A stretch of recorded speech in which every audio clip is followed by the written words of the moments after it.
Determined to save the people he loves, a young man battles the evils of the world that seem to continually hunt him. The story unfolds with Lai Difei, a former member of the county's special troop named the Flying Eagles team. He used to be a well-known member as he was good in his mission, and thus he was given the name the Golden Eagle, but due to some complicated reasons in his last mission, he decided to quit. After quitting his job, Yiffei decides to live an ordinary lifestyle, and he moves to a new city to begin a new life, where no one would know him or be aware of what he is capable of doing. He is so determined to live an ordinary life that he witnesses a robbery, but he does not step in to save the victim and become a hero.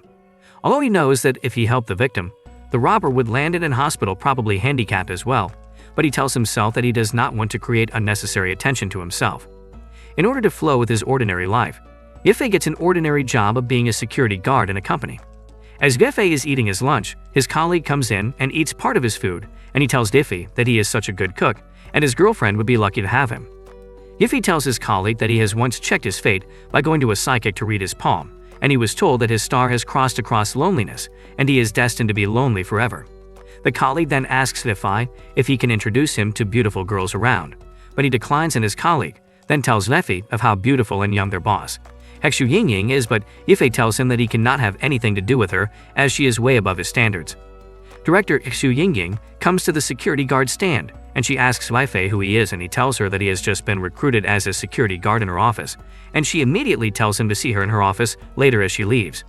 The other colleague begins to yell at Yiffei, asking him if he knows the director before, but he tells him that he has not met her before, and he is surprised as she asked him to see her in the office. A few minutes later, Yiffei goes to see the director, and as he stands in front of her office, he hears that she is having a conversation with her mother on the phone, and as he notices that she is done, he enters the office to see her. As he enters, he sees that she has slammed her phone into the wall, and he asks her why she wants to see him, and she immediately hands him a file and tells him to sign it and leave. As Yiffei goes through the content of the file, he sees that it is a resignation letter, and he asks her what his offense could be as he has just started working with her. Yingying then asks him why he did not step in to save the victim of the robbery earlier that morning. She also adds that her company does not want to employ cold-hearted people, but Yiffei tells her not to force morals into him as he was not the only one who witnessed the robbery. Yiffei also tells her not to question his abilities as she does not know him. Then he tells himself that Yingying is an arrogant woman, and suddenly he drops the stolen purse on her desk, and he explains to her that he went in private to deal with the robber. He also adds that the robber has stolen 3,000 yuan, but he collected 5,000 yuan from him, and he was going to return the purse to the rightful owner after he closes from his work. Yingying asks him why he did not attack the robber sooner, but he tells her that he does not want to capture the robber in public so as to avoid being a hero. Yiffei tells Yingying that there is more to what the face can see, and he begins to walk out, but he is stopped by the director, who quickly picks up the telephone to call the HR department to ask that Liu Miffei's file be sent to her monitor. Immediately the file is sent to her, and she begins to check his record, but Yiffei becomes calm as in his file it was not mentioned that he was in a special troop. It was only stated in his file that he trained in the army, and when Yingying asks him, he tells her that the training his results were ordinary, so he decided to be discharged. Yiffei asks her if there is anything left for her to ask him, but they immediately hear the ringing of the telephone, and as Yingying picks it, she is informed that her mother is on her way to her office. Yingying becomes shocked, and as she thinks about what to do, she stands up and she tells Yiffei that she has an emergency task for him. Yiffei asks what the task is, and she immediately tells him that he should be her boyfriend. Yiffei becomes shocked, but they begin to hear a woman's voice from the door, and as the woman opens the door, she sees Yingying sitting on Yiffei's laps, and the woman becomes excited, but Yiffei's brain turns blank as he does not understand what is going on. Yingying introduces Yiffei to her mom as her boyfriend, and her mom immediately invites him over for the Chinese New Year, but he declines.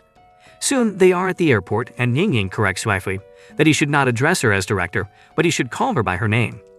She then tells Yiffei that her father is not someone easy to deal with, and she doesn't want her real relationship with him to get exposed, so he should try to correct himself. As they continue to talk, some guys come and they begin to harass Yingying.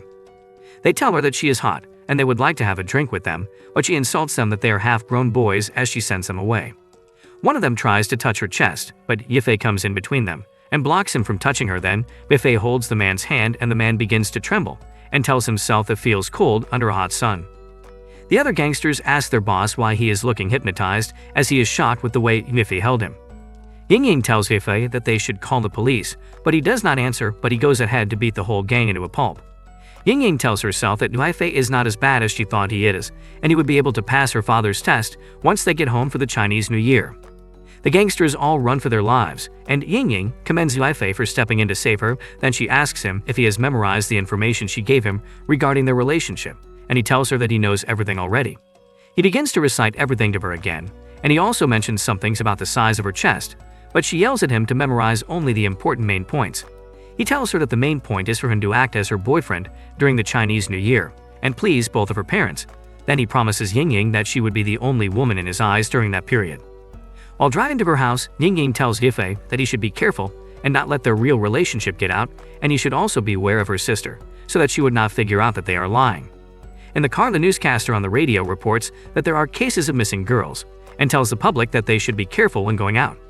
Yingying tells Yifei that they would be sleeping in the same room, and he immediately begins to think of how it would look, but she asks him what he is thinking about. Meanwhile, at the Yulong Club, the gangsters go to their boss and give him Yifei and Yingying's picture, as they wanted to kidnap her, but they were stopped by Yifei. Their boss looks at the picture closely and quickly recognizes Yifei as the Golden Eagle, and they plan to kill him to make a name for their gang. Soon, Yingying and Yifei get to her house, and he meets her mom talking to a plumber, but as the plumber leaves, Yifei notices something strange about the plumber. Suddenly, Yingying's father comes in, and as Yingying introduces Yifei as her boyfriend, he tells her that he cannot be her boyfriend as he smokes, and he does not accept him.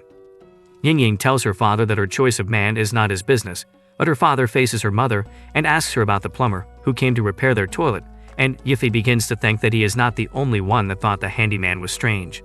Soon they all begin to argue, and this makes Yifei uncomfortable. Then he tells the father that he would settle the issue like a man. Yifei takes Yingying's father and begins to drink with him, and this makes the father more pleased with Yifei, and he tells him that he has accepted him because Weifei is a good drinker. After making Yingying's father drunk, Yifei goes to the toilet, and he decides to check the toilet that the plumber repaired, and as he opens the sink he sees a bomb in it. Yifei immediately knows that some people are already after him after knowing who he really is, and he tries to defuse the bomb, as he notices that the bomb had been set to go off in 30 minutes, and he sees that he has 2 minutes left. As he is about to defuse it, a lady comes into the bathroom. As the lady asks Weifei who he is, she immediately slips, and she falls on him and he grabs her chest. Yingying begins to hear her sister's noise from the bathroom, but Yifei immediately tells the lady that he is Yingying's boyfriend, and he is not a stranger. The lady's hand becomes tied as she gets tangled up, and Yifei is put in an awkward situation with the lady. Yingying yells from the other side of the door asking her sister if she is okay, but she begins to hear another voice, and as she is about to open the bathroom, the bomb goes off. Yifei escapes, and he escapes through the window of the bathroom. Yingying sees that everywhere is covered with smoke, and she asks her sister Shanshan what had happened in the bathroom. The following morning, Yingying introduces Yifei to her sister as her boyfriend, and Shanshan immediately whispers to Yifei that she would keep their secret safe. Yifei becomes calm, but their mother asks him why he did not come back to eat dinner, and Yingying immediately signals to him not to say anything wrong. Yifei becomes stressed and confused, and Shanshan stands up and tells Yingying that she is going for her dance practice, and Yingying should come and pick her in the afternoon. Yingying tells her sister that she has warned her not to wear revealing clothes, and she tells her that they would go shopping in the afternoon. In the afternoon, Yifei and Yingying get to the fitness club, and as Yingying is about to alight from the car, he tells her to be careful, and she tells him that he is starting to act like her boyfriend. She also warns Yifei that he should be careful around her sister, as she is also smart like her, and she doesn't want her to find out that he is not her boyfriend. Yingying asks Yifei where he went to the night before, and he tells her that he does not have to be her dog and answer to her every time. She then tells him that once their plan to fool her parents is successful, she would promote him at work to the post of a manager, but he refuses and tells her that he has no interest in any promotion as he just wants his normal job as an ordinary security guard. Yifei tells Yingying that he is going to keep his end of the deal, but he does not want any form of promotion. Yingying begins to hear some ladies saying that they are breaking up in public, and she is the side chick that does not want him to go and meet his real family. As Yingying asks why he calls it a deal, Shanshan shows up, and she tells them that they have to be on their way to the mall. But as they go, Shanshan holds Yifei, and Yingying immediately yells at her to leave her brother-in-law. Then she teases her twin sister not to be angry. As they reach the mall, Yingying becomes uncomfortable as Shanshan holds Yifei, and everyone begins to think that they are a couple. Soon they enter an underwear store, and Shanshan asks Yingying to buy one for Yifei, and when they enter the store, the attendant asks Yifei what his size of underwear is, but he tells her that he has no idea. Then the attendant tells Yingying to measure his size as she hands an underwear to her. Ying begins to think of how ridiculous it is to measure Yifei, and she begins to tremble, and Yifei tells her that she should measure him as she used to before. As Ying walks closer to Yifei with the underwear, Shanshan trips her over and she falls on Yifei with her mouth between his laps. All the people present in the store begin to get concerned, and they proceed to help them get up. Yifei helps Ying to get up, and as she stands up, she immediately slaps his hands off her hand as she tells him not to touch her, and she goes into the store to get something. Few minutes later in the store, Shanshan begins to tell Yifei that he and her sister have such bad chemistry, and she asks him if he is sure that he is her sister's boyfriend, and he is not hired to act like it. Yifei then tells himself that Shanshan is really smart, and he has to change the topic so that she would not suspect him too much. Yifei asks Shanshan why Ying is picking so many underwear to buy, and she tells him that it is in preparation for the company's underwear day. Yifei brings out a pack of cigarettes to smoke as he asks if it would not be uncomfortable if men and women meet themselves in their underwear, and Shanshan explains further that all the staff in the company are all females and their beauty is on the same level with hers. Yifei begins to rethink his position on not getting a promotion as he begins to daydream how it would look like if he is the only male worker in the office. Yifei then goes to meet Ying as they leave the store, and he tells her that he has thought of her offer, and he would like to be an office worker so that he would be able to protect her. But Ying ignores him, and he walks with Shanshan. They both begin to see fireworks, and as they admire it, a huge shadow falls on them, and they become scared. There is an explosion in the mall, and as Yifei senses it, he quickly goes to rescue Ying and Shanshan, and when he saves them, he begins to ask Ying if she is alright as he checks her body to know whether she is hurt. When they get home, Ying's father thanks Yifei for saving his daughters. Shanshan also calls Yifei and Ying together and tells them that she believes that they share something special, and she is happy that her sister has found a man after her heart. After eating dinner and watching television, their mom tells Yifei that she is leaving them for the night, and she goes to bed.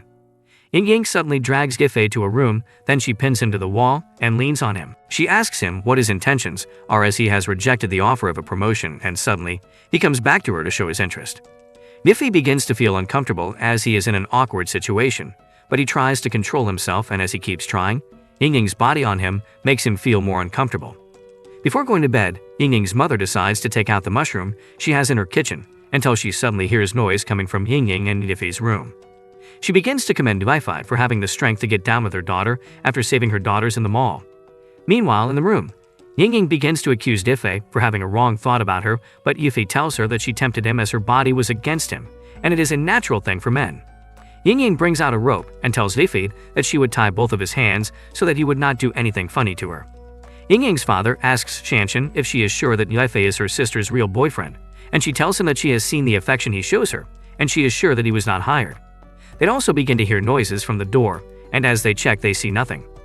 Ying gets tangled up in the rope she held, and Yifei tries to help her untie it, but he is unable to do so. Suddenly, Ying's father and Shanshan then sees the couple in an awkward position, and they begin to think wrongly of them. Then Shanshan begins to think that she does not know that her sister was fetish. Ying's father tells himself that he must have seen wrongly of his daughter, but as he checks again, he sees that Ying is sitting on Yifei, and he becomes surprised as her hands and her body is tied up. But Ying and Yifei suddenly notices that they are being watched, and they begin to wonder if their conversations was heard too.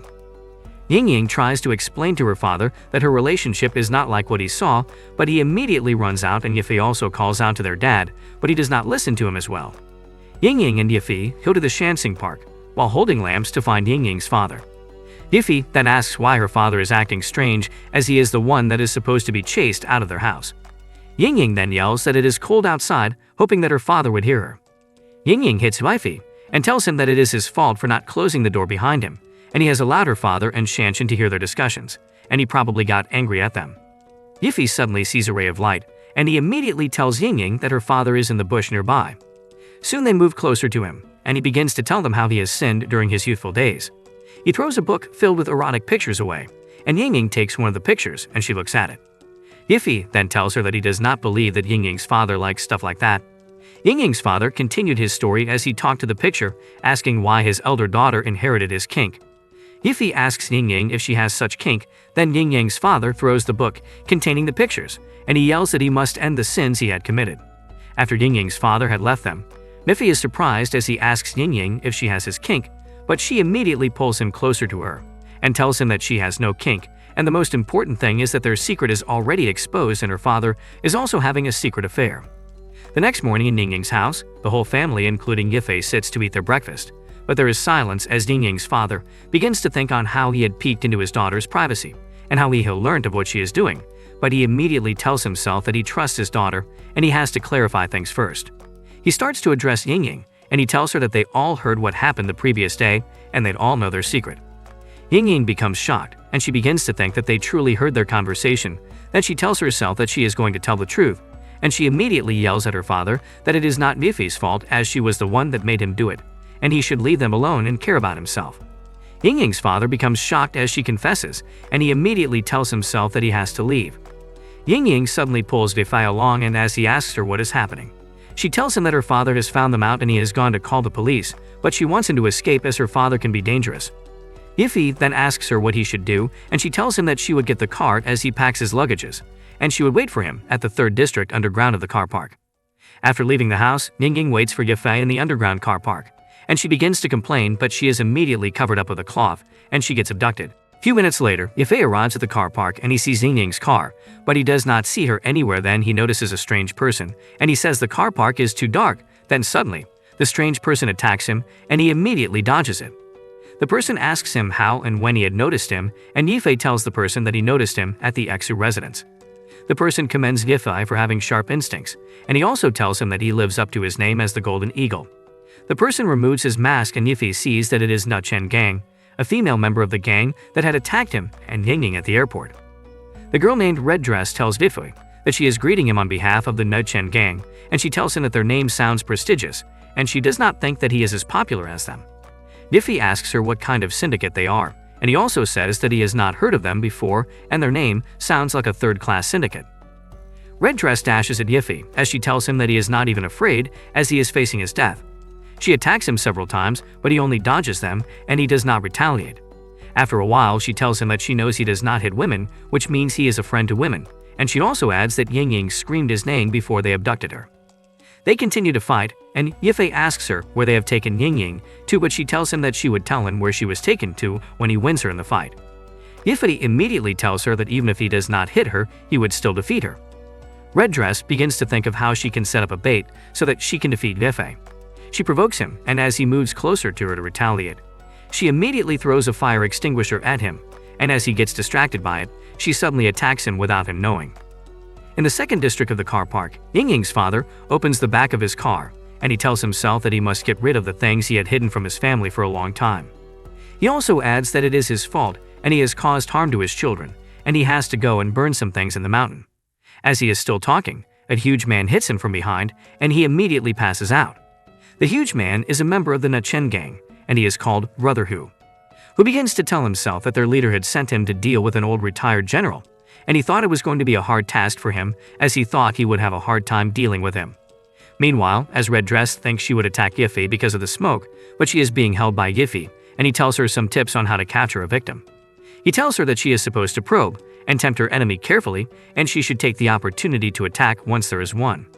He informs that it is the operation of the Southeast Asian Scouts, and Yifei asks Red Dress if she is from Ruan Gong, and immediately he maneuvers her, and he slams her to the floor.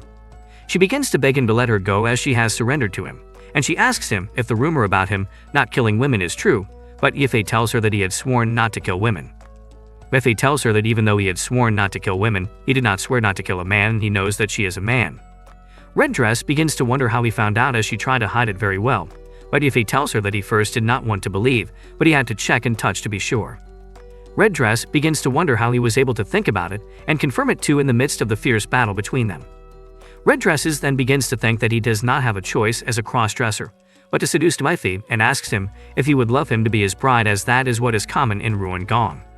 Suddenly, Yifei grabs his hands and he tells Red Dress that he would not let him go unless he turns into a woman. Then, Yifei begins to use his hand to flip him, then he makes him fall down, but Red Dress enjoys it and tells him that he does not know that it is just the way females feel. They begin to hear a voice from behind, and as Yifei looks, he sees that it is the leader of the Nuchen Gang. He tells Yifei that he did not let down his legacy as the Golden Eagle, and he has broken the trap he had set for him, with no sweat. Red Dress' original name is Ah Hong, but his family was poor, so he had to join the army, and as a smart man, he learned many skills, and after he retired from the army, he joined the underworld because of his skills, but he made a huge mistake and lost a batch of drugs, and his mistake made him owe a huge debt. To repay his debt, Ah Hong was forced by his boss to undergo a gender-changing surgery in order to be able to pay his debt. They gave him a new name as Red Dress, and he was made to go to nightclubs and endure the harassment to repay his debt. The leader of the Medchen gang sees him and decides to make him a part of their team after he helps him to beat up all the men harassing her. The leader of the Medchen gang commends Red Dress and tells her that she did not spill any of their secrets even after being found out. He also commends Yifi as he was able to see through Red Dress, and he introduces himself as Ruan Shenjuan. Then he tells Yifi that the both of them are alike, but he tells Yifi that he is getting too soft after his retirement. Then he asks if it is not because of Yingying. Yifi becomes furious and he tells Chenjuan that he should let Yingying go or else he would die, but Chenjuan tells him that he is already becoming interesting and they should play. Suddenly they both attack each other, but this time Yifi is not able to get a hold of Chenjuan and he continues to try, but Chenjuan becomes faster than him and he becomes surprised. Chenjuan then tells Yifi that he is too slow and he has seen through his plans, but Yifi does not give up. Instead, he continues to attack Chenjuan, but he tells him that all his attacks are useless, and Chenjuan begins to make fun of Yifi. Chenjuan remembers how his master had taught him the dragon lock tactics in judo, and he uses the tactics on Yifi. Then he tells him that he has used his best skill to defeat him and all his strength and skills are already rendered useless. He also tells Yifi that he does not stand a chance against him, but Yifi suddenly breaks out of the mighty dragon lock and Chenjuan becomes shocked, and he remembers when his master had warned him to run for his life anytime he sees someone who can break free out of the dragon lock, as their lives would be in danger during such situation. Yifi immediately hits Chenjuan and tells him that he is such a noisy man, and he continues to beat him up. Chenjuan begins to remember that he had thought his master was bluffing so as to scare them and make them humble, but he begins to realize what his master had said as Yifi beats him up. Yifi asks Chenjuan where he and his gang are hiding Yingying, but he does not reply as he is too weak, and Yifi tells him that he barely used any strength to hit him. But if Chenjuan continues to refuse his say, his subsequent attacks would not be a light tickle anymore. Chenjuan begins to laugh as he is lying on the ground. Then he tells Yifi that he is a mighty and arrogant eagle, but he is disguising himself as a sheep. He also tells him that they are the same type of person, as his eyes show that he is suppressing his inner desire to kill, but Yifi ignores him, and he tells him that since he is not going to speak, then it is time for him to get rid of him. Yingying addresses her workers that their company has finally entered the rank of the world's top 500, and it is as a result of all of their hard work. She tells them to continue the good work and dismisses them, but as she turns to go, she is being hugged by Yifi and he tells her that they should go and take the break together, but she immediately hits him and tells him to go and die. Suddenly, Yingying wakes up and realizes that she had been dreaming. She also notices that her hands and legs have been tied. Then she begins to hear a noise from outside, and she immediately realizes that she is in the trunk of a car. She opens the trunk and sees Yifi as he is about to hit a man, but she gets scared by the look on his face, and she thinks it is an illusion. As Yifi sees Yingying, she tells him that he is too late, and he is also a bad guard, but he tells her that it has been long he trained and he has relaxed, so he got late. Then he quickly leaves Chenjuan, and he goes to help her to untie her hands and legs. Chenjuan coughs and asks Yifi if Yingying is the woman that made him go soft, and immediately Yingying asks Yifi who the man is, and he tells her that he is the leader of the gang that kidnapped her.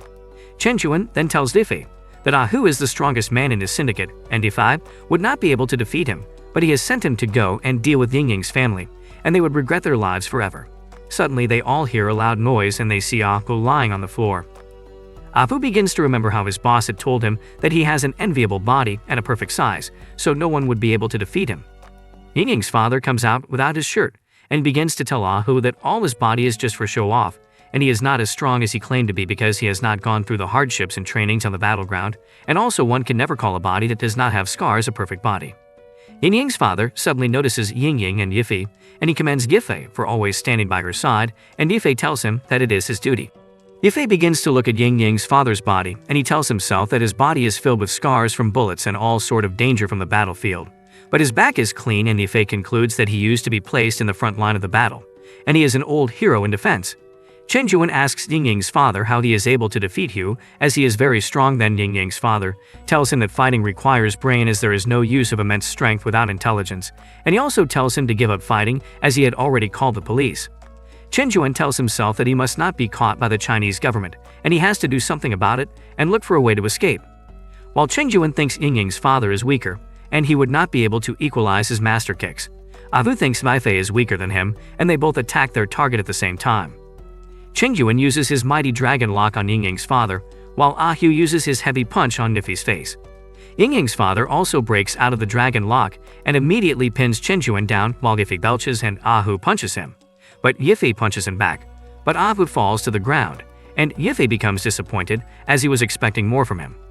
Ying Ying's father asks Chen Juan if his master has 2 scars on his face and only one hand, then Chen Juan quickly asks him if he knows his master.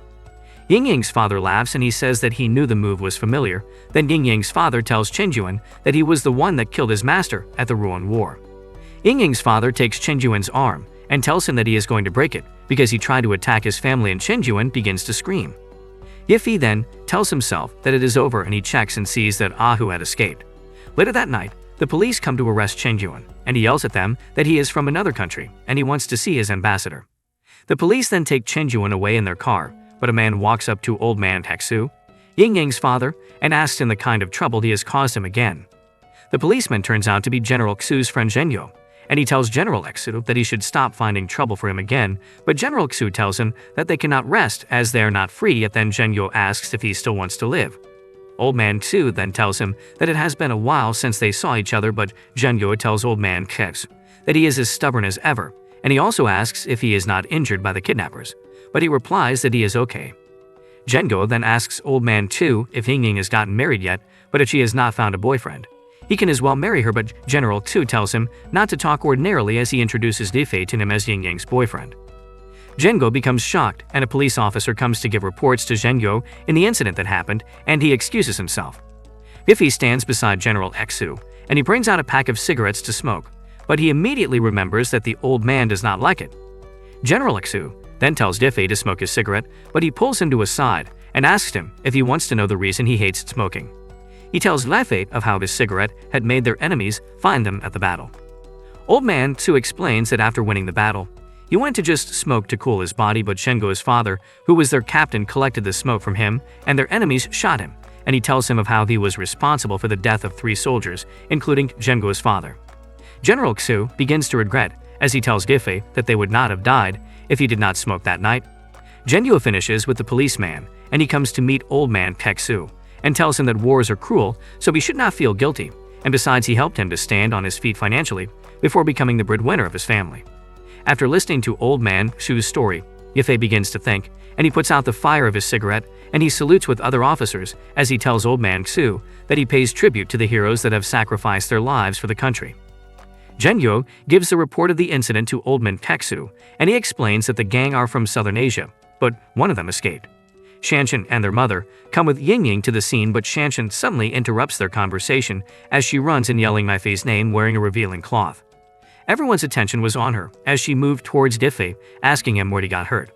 Zhengo sees Ying Ying and he becomes shy as he tells her that it has been a long time since they saw each other, but he also adds that he heard that she has gotten herself a new boyfriend, and Ying Ying calls him uncle and replies him that Yifei is her boyfriend, and she also thanks him for rescuing her family as he is such a nice man. Zhengo walks away disappointed as Ying Ying calls him a nice man, and Ying Ying walks to Yifei and tells him that she has checked with her younger sister on the way that her father did not hear their conversation, and what happened was a misunderstanding. Then Yifei asks her about the pictures of her father's youthful days, but she tells him to keep it a secret as her family has finally attained peace and stability. As she tells Difei to keep his mouth sealed, he begins to look at her chest, and Shanshan suddenly comes to hit Yifei's head against Ying Ying's chest, asking them what they were discussing. Yifei's face gets stuck on Ying Ying's chest, and she gets furious immediately, and Yifei begins to apologize that it was not on purpose, but he does not realize that he is still touching her chest. She then asks him if he is done touching, and this time he realizes that he has been touching her chest all along, but he suddenly feels a huge slap on his face as she tells him to go and die, and she also calls him a pervert. The effect of the slap makes Yifei hit Old Man Keksu and his wife, and thus make all his pictures fly around. As Old Man Su begins to pack the pictures to make sure no one sees it, Ying Ying's mother sees one of the pictures, and she asks him why he has those kinds of pictures, but Ying Ying tells her mother to let him explain. Befi becomes scared as he tells himself that they finally attained peace, but it is like the troubled times when the 3 countries broke apart at the end of the Han Dynasty. Haimom notices that their father kept the photos of when they were together and the period they were young. She begins to advance towards him and asks him why he still has the photos, making him become afraid as to what she might do to him. Yin and Yifei begin to tell their mom to calm down, but she goes towards him and begins to hit him calmly and begins to appreciate him keeping memories of when they were younger, and Yifei and Ying become very surprised at the budding romance between their parents. They begin to wonder about what happened when their mom was young and how they both looked when they were younger. Shou-go comes in and plans to take Yifei to the station, but the father claims him as his son-in-law and tells Shou to wait and not take him like that. They don't become surprised, making her mom hit him for making Shou scared. Ying asks her why he suddenly admits Yifei as his son-in-law, because he has never liked him. Yifei begins to wonder what SM means, and Ying suddenly hits him with a fire extinguisher and begins to pull him away. The next day at the airport, Ying bids her brother go and begins to do a little bit of catching up with him. Ying pulls Yifei and tells him that the plane will soon take off after seeing he is being carried away with the breasts of her sister. Brother Gu stares at the plane as it flies away, wishing them farewell. In Yi City, Yifei has a dream about him walking into the office and is being greeted by the entire staff who see him to be very handsome. He then promises to take them out for drinks in his office as soon as they are done from work.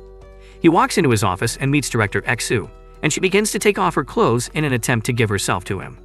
She throws her clothes on his face and uses her powers to take off his clothes. She advances towards him, but he wakes up noticing it was a dream. In the bus, he meets a girl he has always been seeing and sees a pervert standing before him, trying to touch her. Yifei grabs the hands of the pervert and tells him to stop what he plans on doing to the small girl and pushes him away. Excitedly, Chu Xiaoyou rushes to hug him, and he offers her his meal he prepared in the morning before leaving his home. Yifei watches her as she eats his meal and begins to notice that each time he sees her, she is always unlucky and always in one problem or another, and he begins to wonder why. He decides to leave for work as he is currently running late for work, and on his way he mistakenly hits a man and his brother begins to challenge him, asking why he dared knock into his brother. The brother decides to ignore them and they begin to leave. Yifei arrives at the trading center, and he walks up to the receptionist and informs her that he is new, and he will require her to lead him to the office. She leads him to the office, and Yifei assumes he will soar because he is handsome, and thinks that it will be like his dream where everyone was beautiful and they all liked him. He enters and he greets everyone, but to his greatest surprise, he notices that the pervert in which he saw at the bus is the minister of the logistics department. Yifei becomes terribly afraid, and he also sees that the ladies in the office were not as beautiful as he expected them to be, and he begins to listen to them as they introduce themselves one after the other. Yifei leaves and proceeds to his office and wonders if there was a mistake, as Ying will never arrange for him to be in such a department. Suddenly he gets a text from Ying and hurries to go and meet her. He sees her and she informs him that Shan Shan is testing them again, and she told her that he has gone out and asks if he can pick up the call when she calls later. Yifei begins to wonder why Ying is looking for him for this. Yifei picks up the call and Ying's sister asks him if he is truly with her sister, and he tells her that he is with her sister, and he went out to get some groceries for her and also to cook for her. She tells him that she would like to eat and promises to cook for him when he comes over, and she ends the call. Yifei hands the phone back to Ying, but she tells him that she would want him to stay over with her so as to practice chemistry since her sister is intending to move in with her. She tells him to come over to her house and he refuses, but she promises to send him to the administrative department, where there are plenty of ladies. On his way back to the office, he hears some of the co-workers talking about the pervert boss and how he has dragged Michelle, who is also working with him, into his office. Yifei gets angry and attempts to go into the office, but his fellow workers try to warn him, but he ignores them. Meanwhile, Michelle is sitting at the top of the minister's table, and he begins to drag her to himself, but she tries to resist him. Suddenly, Yifei comes in and throws a book on his face and drags Michelle out of his office. Back at the factory in the outskirts, the best man of the Nanshin gang is asking about the whereabouts of his members. He holds the neck of one of his members in an attempt to kill him. Suddenly the sage appears and kills him by sticking his hands through his chest and tells his followers to show him the thief who dares to steal from him. After leaving his work in the evening, Yifei remembers how he saved Michelle from manager Zhao in the office, and after she tells him to be careful of him as he would want revenge. Suddenly, Yifei gets a notification on his phone and he sees a message from Ying, telling him to come to her house as she has something important to discuss with him. Yifei arrives at Ying's house and he calls to tell her that he is outside, but she tells him that the door is open. As Yifei enters the apartment, he begins to admire it and calls it the stylish villa. Soon, Ying comes out and she serves him hot tea, and she also tells him that Shanshan would be coming to visit her in a week, and her mother has told her so it would be the truth. She also tells him that he has to stay with her, but Yifei tells her that it is ridiculous as their partnership has ended. Ying tells Yifei that he has to stay with her for a week to get accustomed to living with her and also playing the part of her boyfriend. Yifei's phone begins to ring, and as he checks, he sees that it is Shanshan. Then he asks Ying if he can pick the call, and she tells him not to panic as they are together so he can pick the call. Yifei picks the call and asks Shanshan why she is still awake, but she tells him that she is just checking up on him, and also she asks if her sister is with him. Yiffei then asks her why she is disturbing him and her sister, and Yingying immediately yells at Shanshan as she asks what she really wants. Then she apologizes that she does not know that they were already sleeping. Shanshan then tells them that she would reach Yi City the following day, but as Yingying asks her why she changed her mind, she cuts the call and she tells herself that she had told them a week before to fool them. Yiffei begins to complain and he asks Yingying why Shanshan is coming to her house again, and Yingying tells him that she has been like that since they were young.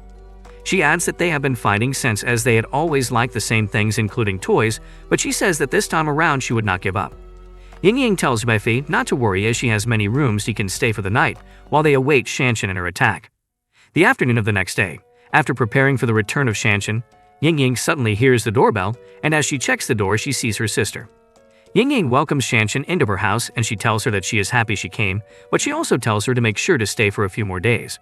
Shanshan thanks her and she asks for Yiffei, and he suddenly shows up from the kitchen and tells the ladies that he just prepared dinner. Then he invites Shanshan to come and taste the food he made. As Shanshan goes to meet Yiffei, Yingying begins to think of how her sister has always wanted the same things she liked, but she tells herself that she would not give in to her. In the night, Yingying and Yiffei stay in the same room, and she tells him that they have to be careful and beware of her sister. Then, Shanshan barges in and tells them that she wants to borrow their electric kettle, and she leaves. As Yingying is about to continue their conversation, Shanshan barges in again and tells them that she made hot tea for them, and she drops it and leaves again. Yingying and Yiffei become tense as Yingying tells him that Shanshan has actually come to spy on them, and she might be listening on the wall as well. She tells him that they have to go through with their plan B, but Yiffei asks her why he does not know about the existence of a second plan. Yingying then drags Yiffei down to the ground and pulls him closer to herself. Shanshan begins to think why there are no sounds, and she asks herself if Yiffei and her sister are really pure. Suddenly, Shanshan falls down as she begins to hear noise coming out from Yingying's room. She then runs to her room and covers herself with a blanket as she is horrified at the noise she had heard from the room. Meanwhile in their room, Yiffei tells Yingying that as she had worked hard that day, he had learned some massage techniques at the headquarters and he used to give his buddies massages after training with them, and he asks her if he should give her the massages and she obliges. She then tells him that it feels good, and she was not aware that he has such skills. Shanshan is not able to sleep as she continues to hear the noise for about 4 hours, and the following morning, Yiffei wakes up, and he prepares breakfast for them, and he sees Shanshan. Then he calls her to come and take her breakfast. He also asks her if she slept well, and she lies to him that she slept well, but she tells them that they should eat first as she is not feeling too well. Shanshan begins to think that Yiffei and her sister, Yingying, must be in love with each other, and she does not stand a chance. She also tells herself that they really look like the perfect couple and her reason for the trip is wasted, and she would just give up. Yiffei asks Yingying where the flashlight is as he wants to fix the clogged tap, and she tells him that it is in the room. Later that evening, Shanshan begins to look for her sister, and as she passes the bathroom she sees Yiffei's shadow, and it looked to her like he was helping himself out. Shanshan begins to wonder if Yiffei was trying to make his rocket go off, but she immediately cautions herself that he is married to her sister, and she cannot be thinking of him like that. Shanshan then suddenly thinks that Yiffei would not do that if the sounds she heard the previous night were real, and she concludes that the sounds she heard did not sound right. Yiffei goes to check the clogged tap in the sink, and he begins to look at it. He is distracted as he sees Yingying and Shanshan discussing. Yingying asks Shanshan what she would like to drink, and she replies that she would have the German glue wine. Shanshan takes her drink and thanks her sister for it. Then, Yingying bends over to check the sugar in the bottom drawer, which makes Yiffei's face be focused directly at Yingying's back. He then tells himself that her sugars are round and solid. Shanshan begins to tell Yingying that she was rough with Yiffei the previous night, and she heard the noises, and they were just like the ones she made when she was bathing one day in junior high. Yingying tells her sister to be quiet, and Yiffei begins to think that he does not know that Yingying was such a girl in junior high, and he also tells himself that he has to leave as he is already invading Yingying's privacy. Shanshan takes more sugar and adds it to her drink, but as she is about to drink it, it burns her mouth as it is too hot. Yingying tells Shanshan that she would make another one for her. Then, Shanshan pours the hot tea into the sink where Yiffei is hiding, and the hot tea burns him between his laps. He suppresses his urge to scream in pain, but fortunately for him, the two sisters leave to go and look for him, and as they leave, he quickly gets out of the sink, and he begins to look for what to use to clean his body as he feels like his skin is already scalding. He enters a room to clean up himself, but Yingying and Shanshan suddenly open the door, and they see him. Shanshan begins to think of how Yiffei's pant got wet, and she thinks it is because he caused his rocket to blast off, and she tells herself that her guess is correct, that if they had been intense the previous night, why would Yiffei help himself and he would make his rocket blast off that much? She tells herself triumphantly that she has found out their secret, and she is already aware that both of them have a fake relationship. She also tells herself that her sister should be careful as she is about to take her toy. Meanwhile, Ying hands a wet towel to Yifei, thinking he helped himself to get his rocket to blast off that much, and she turns her face away. But Yifei could not explain to them that he hid under the sink and heard their conversations. Yifei also asks Ying what is wrong with Shanshan, and she tells him that she does not know. Ying tells Yifei that she wants to go out for a while, and she also warns him to be careful of Shanshan as she thinks Shanshan has found out something about them. Yifei then tells her that he would not spill their secret, and he would act the way he acted to keep their secret during the Chinese New Year. As Ying leaves, Shanshan tells Yifei that something is wrong with her air conditioner, and he tells her that he would come and check what the problem is. Yifei goes inside Shanshan's room, and he climbs her bed to get a better look at the air conditioner, and he tells her that there is nothing wrong with her air conditioner, but she tells him to check properly. He then asks her if she is sure that the remote control did not run out of battery, and suddenly, Shanshan pulls the bedspread, which makes Yifei fall to the bed. He asks her what she is doing, and she tells him that his pants are dirty, and she would like to wash it for him since her sister would not do so. Yifei becomes shocked, and she tells him to take off his pants, but he asks her if she is not afraid of her sister with what she is doing to him. Shanshan then tells Yifei that he still does not understand that she has found out their secret, and immediately she pulls his pants off as she asks him the kind of relationship he has with her sister. Shanshan tells Yifei that it has been a long time since she pulled out someone's trousers like that, and she had forgotten that she has that kind of skill, but Yifei asks her where she got her skills from. Then she replies him that when she was a nurse, she was well known for her skill of being able to pull the pants and inject a scared patient in no time. Yifei begins to wonder what kind of skill she possesses, and he tells her to go and wash the pants immediately, but she asks him if he is really her sister's boyfriend. She also tells him that she has seen him helping himself and the evidence is below his hands, and she tries to pull his hands away from his laps. Suddenly, they both hear Ying's voice as she enters and begins to call on Yifei. Then she says she left her car key. Ying begins to look for Yifei and Shanshan, then she decided to check Shanshan's room. Yifei begins to think that Ying's timing is bad, as she would think he is trying to take advantage of her sister while she was away, but Shanshan says it is the right time for her to expose them with evidence. Ying opens the door to Shanshan's room and sees that no one is there, and she thinks they must have gone out together. Meanwhile, Yifei pulls Shanshan to the other end of the bed on the floor, and he covers her mouth for her not to make noise and make them get caught by Ying. Suddenly, Yifei notices Shanshan's short, and he realizes that when he wanted to pull her, he has mistakenly pulled off her short. He also notices that she is bare under the blanket covering them, and he sees that she is laughing at him, but he gets worried that if Ying sees them in such condition, she would not under that it was all a mistake.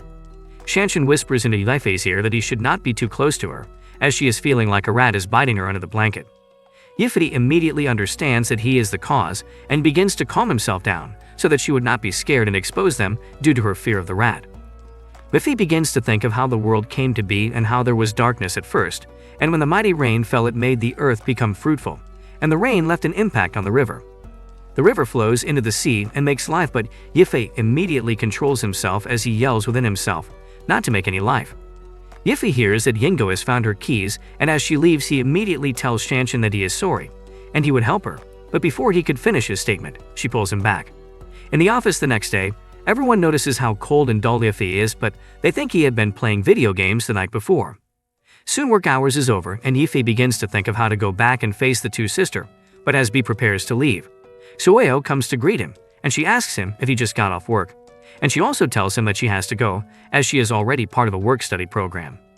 As she is about to go, Yifei sees a wasp on her waist, but as he is about to help her to take it off her, a woman holds his hand and tells him that he is under arrest for harassing a young girl. The woman says she has been waiting for him ever since she got the reports, and she immediately puts handcuffs on his hands and takes him away, leaving everyone in the office surprised, including Shoyo. In the police station, the deputy head Wang apologizes to Yifei that it was a huge misunderstanding, and the woman also meets Yifei and introduces herself to him as Lin Kyong, and she also tells him that she is a new intern, but she tells him sorry and informs him that she would be glad to help if he has any problems in the future. Yifei becomes distracted with her beauty, but he quickly corrects himself as he says she is a protector of citizens just like him, so he has to respect her. He then uses a special skill of the army called the one-pupil investigator, which makes him able to use only on his eyes to scan her body. Lin Kyong quickly goes to meet her boss, Wang, and asks him if he saw the way Yifei used one of his pupils to check her out, but Wang tells her that she should be calm. Sueo asks Yifei why the policewoman is angry, but he tells her not to worry about it as he does not know. Lin Kang tells Wang again that it is not right for them to let a pervert go scot-free, but Wang tells her to stop blabbering. Wang tells Yifi and Shoyo that they can now leave, and as they begin to go they see some men coming in and Yifi notices that he has seen one of them before, but he could not remember how and when, and Sumi takes Shoyo and they leave. Lin Kang begins to admire one of the men that came in and she tells herself that he is her ideal man. The man shows his identification to Lin Kang, and it shows that they are the Interpol.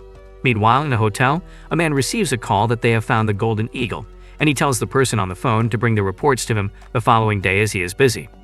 He immediately tells his boss, who is sipping a glass of wine beside him, and he asks the big boss what he feels about it. The big boss tells him that their main objective is to take the good, but if they are able to capture the Golden Eagle too, it would be better for them.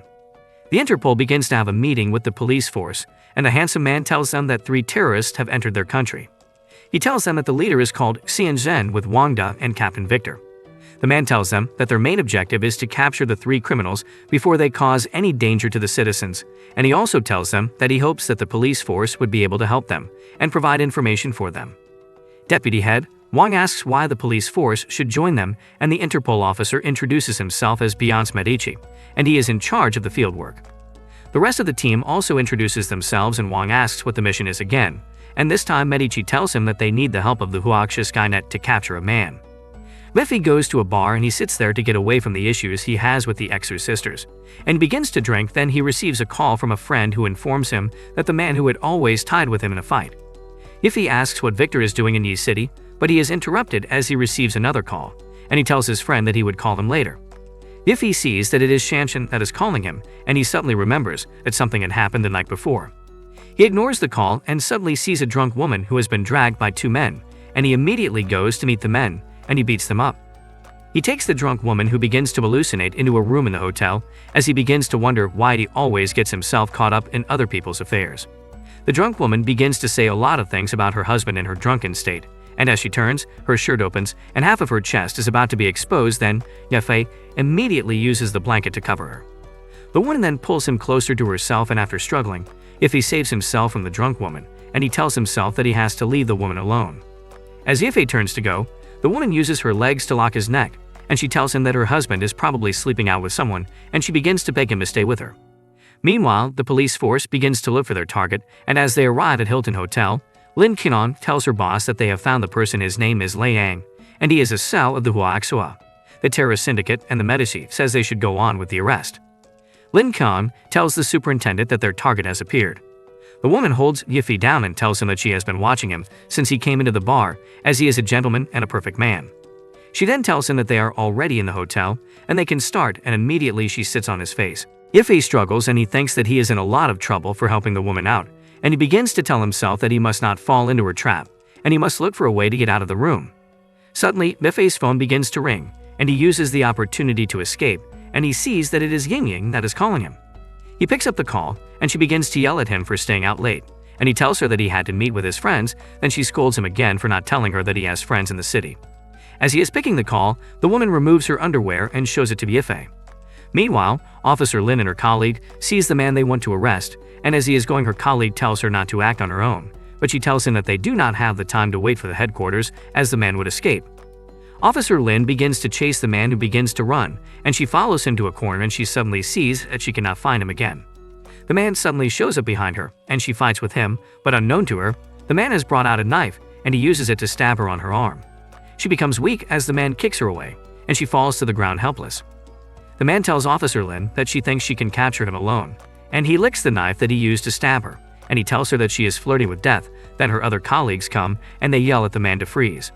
The man thinks that they came too early, and as they are asking Lin if she is okay, he also begins to think of what to do, and then he creates a distraction with his knife and he escapes. The police officer tells the others to split up as the man has escaped into the hotel. Yifi is still talking to Yingying on the phone, and he tells her that he is in the bar with his friends, but the woman begins to caress his body. Yingying asks him why he is sounding uncomfortable, and he tells her it is nothing, but she asks why she is hearing a woman's voice, and Yifi quickly hangs up, telling her that he has to go. The woman begins to seduce Yifi, and he begins to think that he cannot strike a woman, but the woman tells him that they can begin. Then he explains to the woman that he only helped her because he saw that she was drunk. The woman begins to cry after listening to Yifi, and he immediately tells her not to cry, and he pulls her closer and gives her a deep kiss. The policemen and their vehicles surround the hotel, and their boss splits them into groups and tells them to search the hotel. He also tells Officer Lin to change her clothes, and as they tell the hotel attendant that they need to search the hotel, he does not resist them. After getting down with the woman, Yifei begins to think, and she comes again and tells him to continue with her. Officer Lin begins to check the rooms in the hotel, and she stumbles on two male couples and she gasps out loud. Yifei hears the noise and notices that something is wrong, and he stands up and tells the woman that there are a lot of people outside. Yifei checks the window and sees police vehicles in the parking lot, and the woman comes to meet him, telling him that she understands that he wants it by the window. Officer Lin checks the room before Yifei's room, and he notices them. He begins to wonder as he recognizes Officer Lin's voice. Yifei tells himself that she must not see him in the wrong position, and he begins to think that the police are looking for him, and suddenly Officer Lin opens the door to his room. He greets her and asks her why she has come to his room, and she tells him that a suspect has escaped into the hotel, so they are searching every room to check him. She also asks him if he has seen anyone suspicious, and he tells her that he has not seen such. Then she asks him if he does not mind her searching the room. Yifei allows her to search, and she does not see anything or anyone, and she tells him that he should contact the police if he sees anything suspicious. Officer Lin notices that Yifei is sweating, and she asks him if he is feeling ill, but he tells her not to worry about it. As Officer Lin is about to leave, the woman falls from the closet, and she is tied up. Yifei becomes exposed after the police see the lady he tied up in his closet. The police tries to cuff him for kidnapping an innocent woman, but he tries to explain to her that it is not actually what she thinks, but she tries to hit him, but he dodges her attack. She notices that he did not fall and suddenly tries to hold him by the neck. She instructs him not to move, but he refuses as he tries to explain to her and plans to escape from her grip.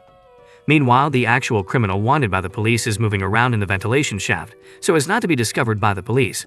He notices the police beating up Yifei and begins to think they are doing SM. The police officer brings out a can and begins to beat him with it, instructing him not to move, but Yifei continues to struggle. Suddenly, the officer hears a noise coming from the shaft and begins to wonder if it was the actual criminal wanted by the police. She ignores and continues to flog Yifei. Despite all he had to say, she kept on flogging him. She continues to flog him, and suddenly, the ventilation shaft begins to fall, and he begins to ask himself what he can do as he continues to stare at the officer flogging Yifei. Suddenly, Yifei informs the officer to look above her, and she sees the ventilation shaft falling and sees Liang, who has been watching from the vent, fall on top of her, knocking her off away from Yifei. The officer faints, and Liang sees it as an opportunity to make a run for it, but stays back and uses his knife to rip open the officer's uniform and begins to lick her neck. He attempts to touch her breasts, but Yifei pushes him away and tells him that he has not heard about him before. Liang stands up and tries to attack Yifei with his knife, but Yifei holds it and gives him a very devastating blow. Lei notices how strong Yifei is after receiving blows from him. Yifei ties him up after beating him thoroughly and picks up his jacket and leaves.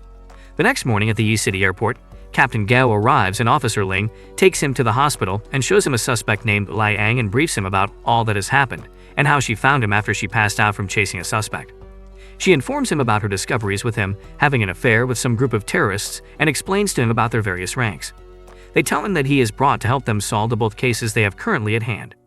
Yifei advances towards his office and begins to think about what Dying said regarding her sister and wonders if all was a coincidence.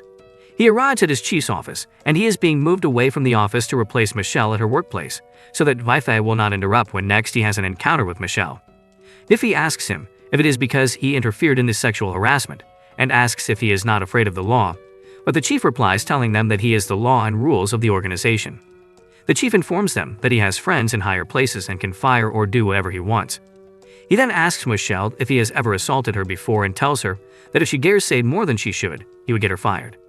Yifei decides to obey the wishes of his boss and leaves with Michelle, hoping the chief's friends are powerful enough.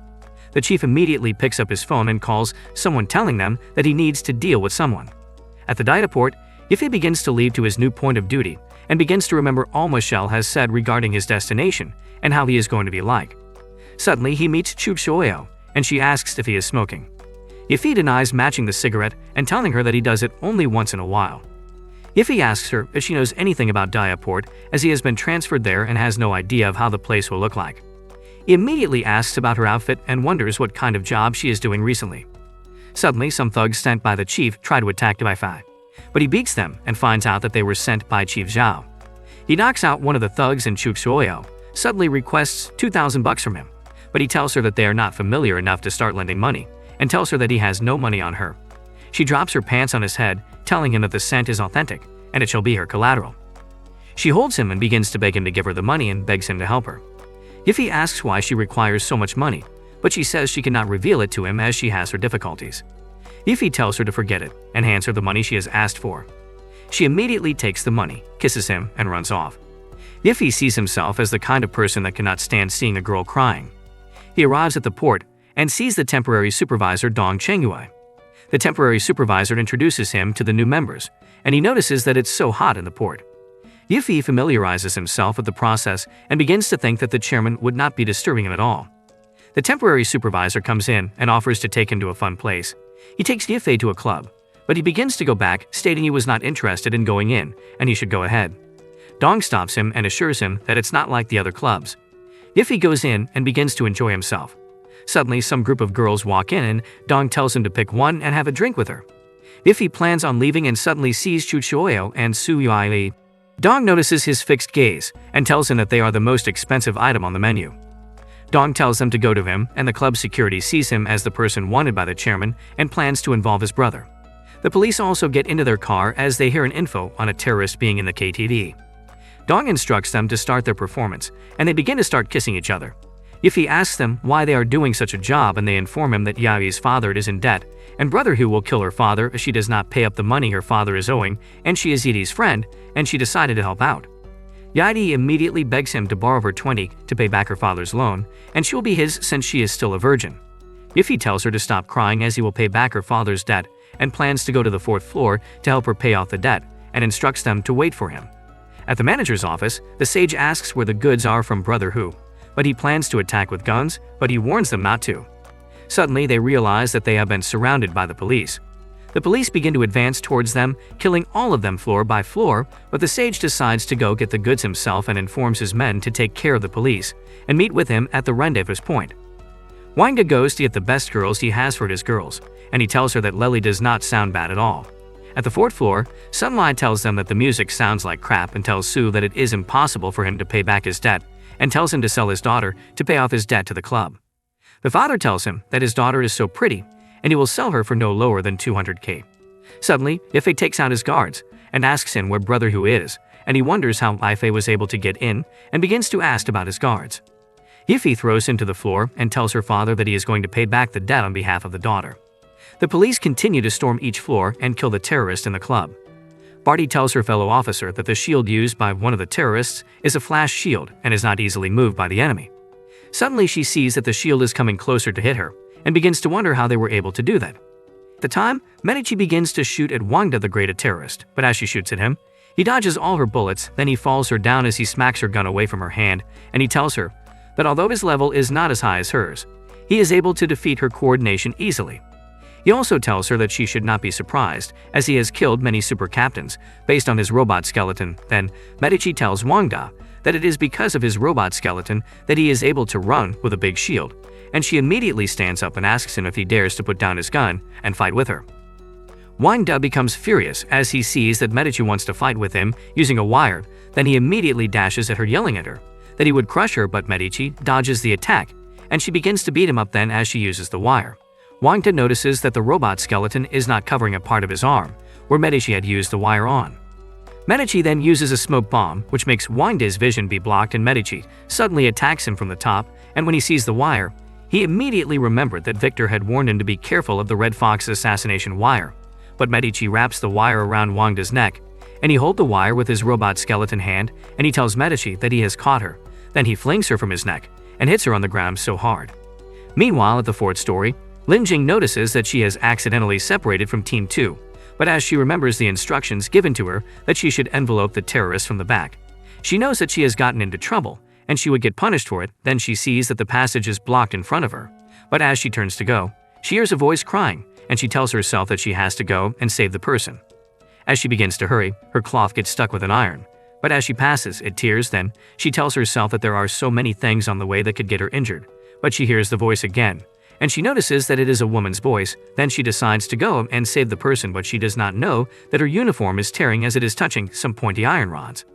As Lin Jing moves closer, she becomes stuck and notices that her clothes have gotten torn to a bad extent, but she continues to hear the woman's call for help, and she becomes confused on what to do.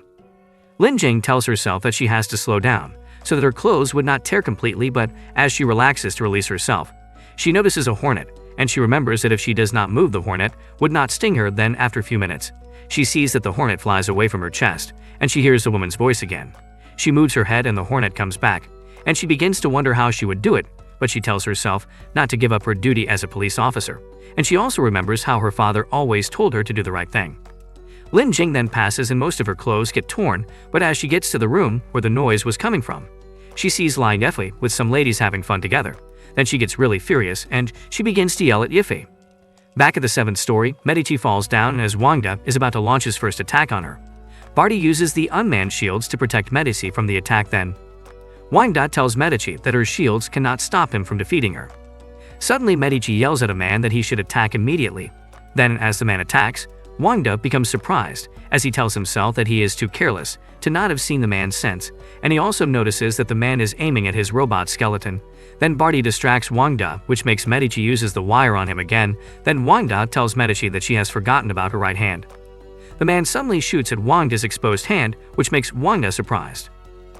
Wang De turns and sees that the man is Captain Gu. Then he tells him that they have slaughtered many yellow monkeys like him before, but Captain Gu tells him that they have also killed many gelos like him in the Japanese invasion of Korea.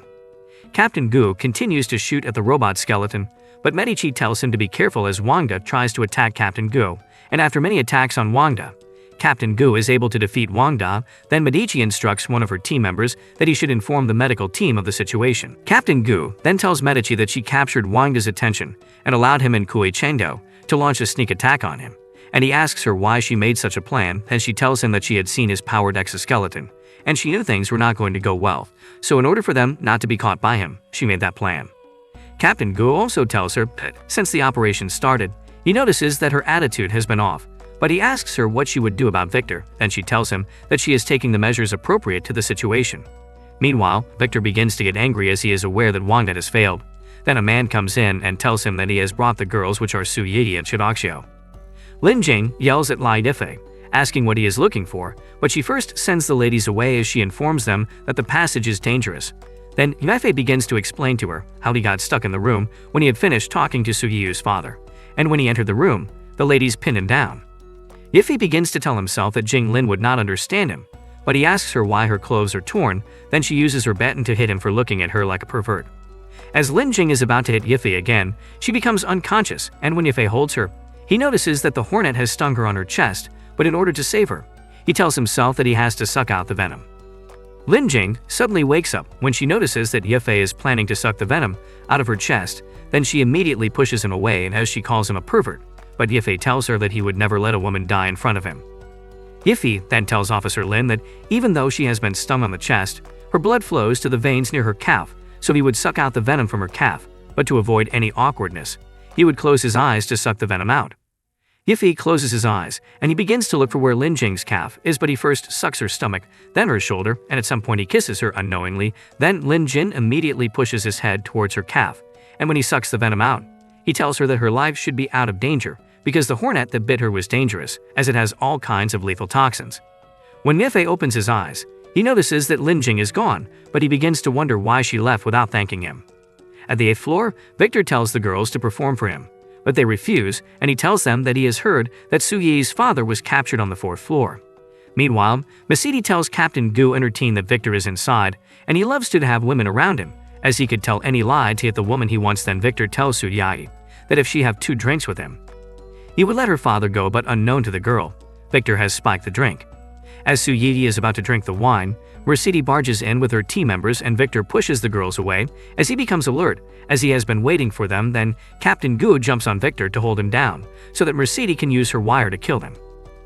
Befe walks out of the room as he wonders how weird Officer Lin is, and he tells himself that he has to look for Xiao Yo and the rest. Then he suddenly sees a lady running down the halls, and he notices that she is running in panic. He tells himself that there are gunshots and smell of gunpowder, but he did not hear it as there is a soundproof system in the cav room. Then he notices that gunshots are coming from the corner, and as he checks, he sees that some terrorists are in a battle of bullets with the police. Biffy sees a man holding a hostage as he tells the police that he would kill the hostages if the policemen shoot, but a policeman tells him that he should surrender as they would give him a chance to live if he does that.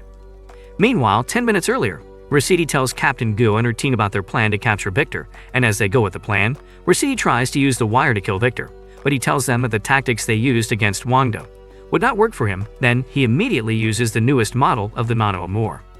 Mercedes sees this, and she asks him how it is possible for him to use the armor. Then Victor tells them that he is going to try the 20% of the armor's power. As Victor uses the power to hit one of the men, Mercedes sees that the power of the Nano Amour is fast and very effective. Then Victor sees that one of Mercedes' team member tries to kill him with a gun, but as the man sees that the bullet does not have any effect on Victor, he begins to wonder why it is so. But Victor immediately increases his power to 30%, and he uses his fist to hit the man, which makes a great effect. Victor hits the man hard and he falls to the floor. Then Medici immediately runs to attack Victor, as he has defeated everyone else, but Medici tells him that even though she is the one left to fight him, she would fight him till her last breath. At the fourth story, Viffy sees that there are a lot of people that are being held hostage, and he begins to contemplate whether he should save them or if he should ignore the situation and continue his peaceful and ordinary lifestyle. Then he also tries to persuade himself, as he notices that there are security cameras everywhere, and the criminals are armed, so in order to protect his identity, he ignores the criminals and decides to call Xiao Yao. As Yifei calls Xiao Yao's phone to tell her that they have to leave as it is dangerous in Kiev, but Victor picks the phone and calls him the Golden Eagle and tells him that he should come to the 8th story if he wants to save his friends, and he also tells Yifei that if he should come and see him to meet up with his old friend. Yifei then remembers what they had taught him in his training, that he has to remember his duties no matter where he finds himself.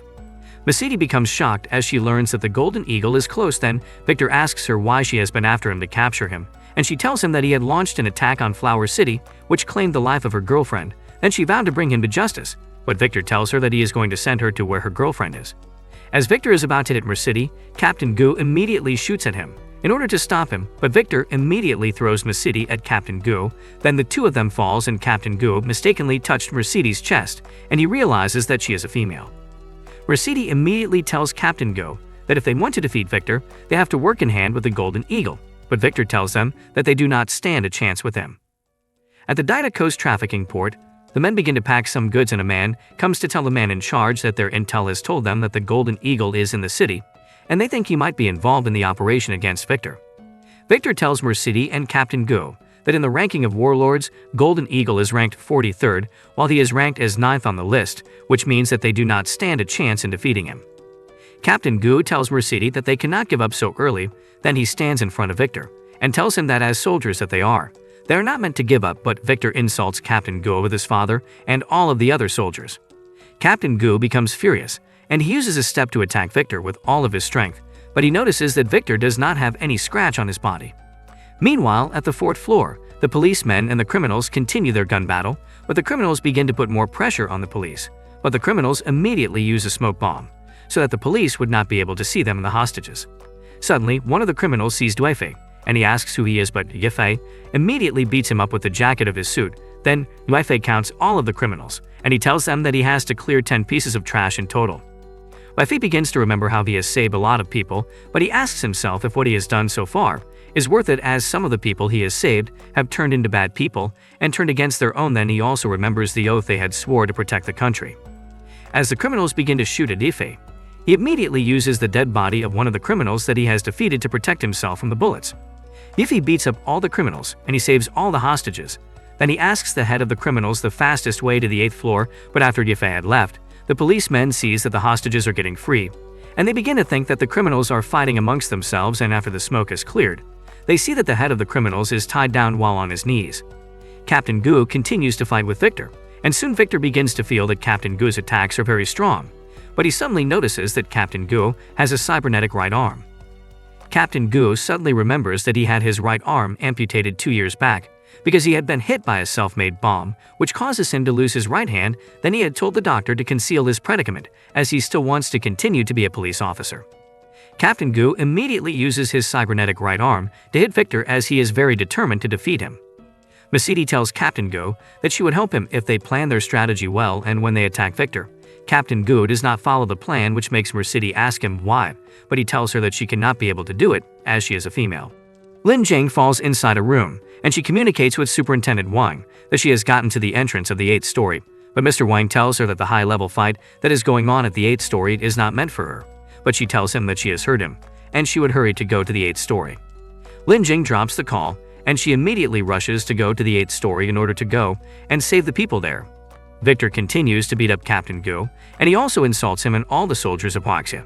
Then Victor suddenly throws Captain Gu against the wall, and he asks Murdacy if she saw the way he has defeated Captain Gu. Murdacy immediately kneels as she has seen the difference between an A-ranked level and an S-ranked level, but as she kneels, Captain Gu gets up again, and he tells Victor that he should take back all what he had said about him and the soldiers of Huaxia, or else he would slaughter him. Victor moves closer to Captain Gu, but as he begins to hit him, Captain Gu still tells him to take back all the insults he had said to him. Then he also tells Victor that his father has been a righteous man all his life, and he has inherited his character as he cannot watch the weak being bullied by the evil, and that made him join the police force. He also tells Victor that even though he has lost his right arm, he still has his prosthetic arm, and he can continue to be a policeman as he would continue to protect the weak and make sure he eliminates the evil. Captain Gu then remembers as his doctor had told him that if his prosthetic arm is damaged, it could lead to his death as it is connected to his nervous system. Then Victor begins to bend Captain Gu's arm, and he tells him that he would release him as long as he barks like a dog, but as Captain Gu begins to yell in pain. He tells himself that a policeman must be ready to give up his life. Suddenly, Lin Jing comes in, and she tells Victor to raise his hands up as she is a police officer. Lin Jing tells Victor that he should release Captain Gu and turn around slowly, but Victor does not answer her, but instead, he calls her a piece of trash. Then Lin Jing goes closer, and Victor immediately punches her. Lin Jing stands up, but as she tries to attack him again, Victor hits her harder, and when she falls, Rosidi tells her that she should retreat, but she does not listen. Then Captain Gu also yells at her that she should not be stubborn. Lin Jing does not listen to them, and she grabs Victor's hand and tells him to stop hitting Captain Gu, but Victor hits her more as she remembers what her father has always told her about being a brave policewoman. Victor counts all of the girls, and he tells them that he has never had fun with 4 girls before, but as he stretches his hand to pick Xiao Yao, Yifei yells from behind that he should stop. Yifei goes to meet Captain Gu and tells him that he had watched the fight between him and Victor. Then he commends his for his strong willpower and strength, and Yifei also tells him that he should rest as he would take care of the rest for him. Victor immediately tries to hit Yifei. Yifei asks him why his face looks familiar to him. Yifei dodges Victor's punch, then Victor asks him if he remembers who he is, but Yifei begins to guess different names and places he had met them. Then Victor tells him that he is forgetful as the rumors say. Victor tells Yifei that he would make him remember, and immediately he increases the power of his nano armor to 100%, but as he attacks Yifei, Yifei dodges the attacks, and Victor tells him that his punches are too weak as his punches are supposed to hit as hard as his own. They continue to fight, and Victor begins to make fun of Yifei's moves as he tells him that he is slow in retaliation. And it is just like he had told Captain Go that all Huaxia soldiers are pieces of trash, but at a point, Yifei hits Victor, and he moves back then as Victor tries to move towards Yifei to continue to hit him. Victor notices that he could not move very well as his body is having a tingling sensation. Victor looks at Yifei, and he immediately faces down while Yifei begins to wonder why he is behaving like that. Then Victor tells himself that he does not understand why he is suddenly afraid of Yifei. Suddenly, Victor increases the Cyclops power of the nano armor to 200%. At the Yueyang Trading Company, Ying Ying gets to her office, and she sees that her teacup has broken on its own. Then when she tries to sit, her dress rips on its own, and she says to herself that it is a bad omen, and she suddenly receives a call from Director Zhao about Lai Yifei. Victor suddenly increases the nano power to 200%, and Yifei tells him that he would also show him few tricks. Then, Yifei dashes towards Victor, and immediately gives him a punch, but Victor tells him that his nano armor can regenerate itself, so Yifei's attack has no effect on him. Yifei begins to hit Victor with his palms, and Victor notices that the armor regeneration begins to reduce. Then, he begins to wonder the kind of kung fu that Yifei is using to attack him. Victor begins to yell that his nano armor is getting damaged by Yifei, but as he continues to wonder why his armor is not regenerating, Yifei tells him that he has been trained in some hard Kaigong, and he has used the inner strength palm, and the shock waves sent his nanoparticles flying, which makes it easier for him to be able to defeat him. Victor then asks Yifei why he has lost to him, and Yifei explains to him that after they did the ranking, he had beaten up the person who came up with the list, and his ranking had not moved since he had instructed the person not to place his rank in the list. After beating up Victor, Yifei suddenly meets Brother Hu, who has rediscovered himself and his confidence in his muscles, but immediately Brother Mu sikes to Yifei. He becomes scared. Brother Hu immediately runs to a corner, and Yifei thanks him for showing him the way out, but he immediately asks Yifei if he remembers him, but Yifei begins to mention names of different people, and as Brother Hu sees that he could not remember him, he decides to test his muscles on Yifei. Brother Hu tried to punch Yifei, but he immediately defeats him, and he remembers that he is Brother Hu that he had defeated in Yi City. Few minutes later outside the cave, the police is gathered with their vehicles and Ying immediately sees Weifei, and she tells him the director Zhao had told her about him. Then Zhao immediately tells Ying that they suspect that Yifei has stolen fee items from the warehouse, and he has called the police to come and arrest Weifei. Suddenly, Lin Jane comes to arrest director Zhao, and when he asks why they are arresting him instead of Yifei, she shows him the phone they found with a recording of his voice as he instructed some men to go and steal the items in the warehouse. Lin Jane begins to wonder if all what had happened is all according to Yifei's plan, and she begins to call in a mysterious hero in her mind. Su Ying thanks Yifei for helping the company to pick out the bad people. Then she asks him if he would be interested in working in the administration department. But as he begins to think about it, he suddenly sees Xiao Yao and Su Yi, and as they come to hug him, Su Yi begins to thank him, and she also tells him that she has no money to pay him, so she would use her body to pay him back. Weifei begins to wonder if Ying would not misunderstand what is happening, as she is supposed to understand him better than anyone else. But as he is about to talk to Ying, Xiao Yao removes her underwear and puts it on his head as she tells him that it is her gift to him for saving her life. Ying immediately tells Yifei that he belongs to the logistics department, and he tries to explain to her, but she does not listen to him. Xiao Yao tells him that if he is not satisfied with her little gift, she has a lot of her scented underwears in a bag. Lin Jing immediately begins to yell at Yifei for being a pervert. Then Xiao Yao asks him if he does not like it, as the boys in her class fight for her underwear. But Yifei explains to her why men have the desire to like something like that. Lin Jing begins to run after Yifei as she calls him a pervert, but as he escapes her, Yifei notices that there is someone behind him, and as he turns to look, he sees that it is Mercedes the Red Fox. Then she thanks him for saving her and her teammates in the fight with Victor, and she tells him to be careful as she has learned that the European Green Palms gang is looking for him. A man comes to report to Xangs that all the drugs have been transported to the boat, and another man comes to tell him that they have to tell Brother Hu that he should be careful as drugs are banned from Huaxia. They tried to call Brother Hu, but his phone is off. Then Xianzi sees a man and tells him that if he is looking for the Golden Eagle, Victor would have finished him off, but the man tells him that he has gotten a report that Victor lost to the Golden Eagle, and he knows that the Golden Eagle is not that weak as he was once his brother. A woman who has been elected to the Huan Company as the new executive. She is known as Executive Yi Fangqing, and she begins to tell herself that she wants to start a new life with a new job, that she is only accountable to Xu Yingying. As Fangqing enters the elevator, she greets Yingying, and she suddenly sees Weifei, who she had a nightstand with after helping her at the bar. Yifei begins to remember all what had happened that night in the hotel, and as she stays in front of him, he cannot control himself. Fangqing tells herself that she has to be cool as she thinks Weifei is a gentleman, because he had left the morning after their meeting, but she suddenly feels that he is touching her. Later that night in his apartment, as Yifei undresses after thinking about how he would avoid trouble with Fangqing, he suddenly hears his doorbell ring, and he sees that a package has been delivered to him. Then he begins to wonder who would deliver a package to him at that hour. But as he opens it, Su Yi jumps out, and she tells him to catch her. Meanwhile, a woman asks her informant if he has located the Golden Eagle. Then he tells her that he has seen him, as the Golden Eagle is no longer in the military, but he is residing in Yi City. Then the woman instructs one of her men that they have to head to Yi City. The following day, Su Yi wakes up, and she prepares breakfast for Yifei. But as he tastes it, he nearly died as she had put in the wrong flavor of seasoning. Then he remembered that she had begged him the night before that she would do his housework for 2 months in order to pay her debts, and she had woke up to clean the whole house, but her cooking is bad. She begins to cry as she begs him that he should not send her away, because she feels like she is a jinx to everyone around her. But as she kneels, she suddenly leans back and she ends up breaking Weifei's television. Meanwhile at the port, Lin Jing begins to chase a thief, and as she captures him, she notices some men that are talking about killing Weifei. Then she begins to wonder if they are an international endangered animals smuggling group that have come to capture some of Huaxia's animals. As Lin Jing makes a move, they suddenly notice that someone is there, and one of the men immediately throws his knife, and it hits the thief that Lin Jing had caught. Then the man tells the others that the person is dead, as no one would be alive if they are hit by his knife. Lin Jing begins to thank her stars that she was not seen, but as the men leave in a car, she checks the number plate on the car and memorizes few of the numbers on it, as the car is too far away for her to see the rest.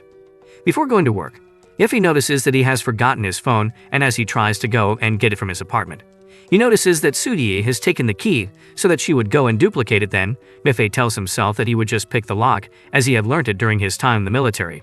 But as he is about to pick the lock, Lin Jing suddenly attacks Yifei and accuses him of trying to break into someone else's house.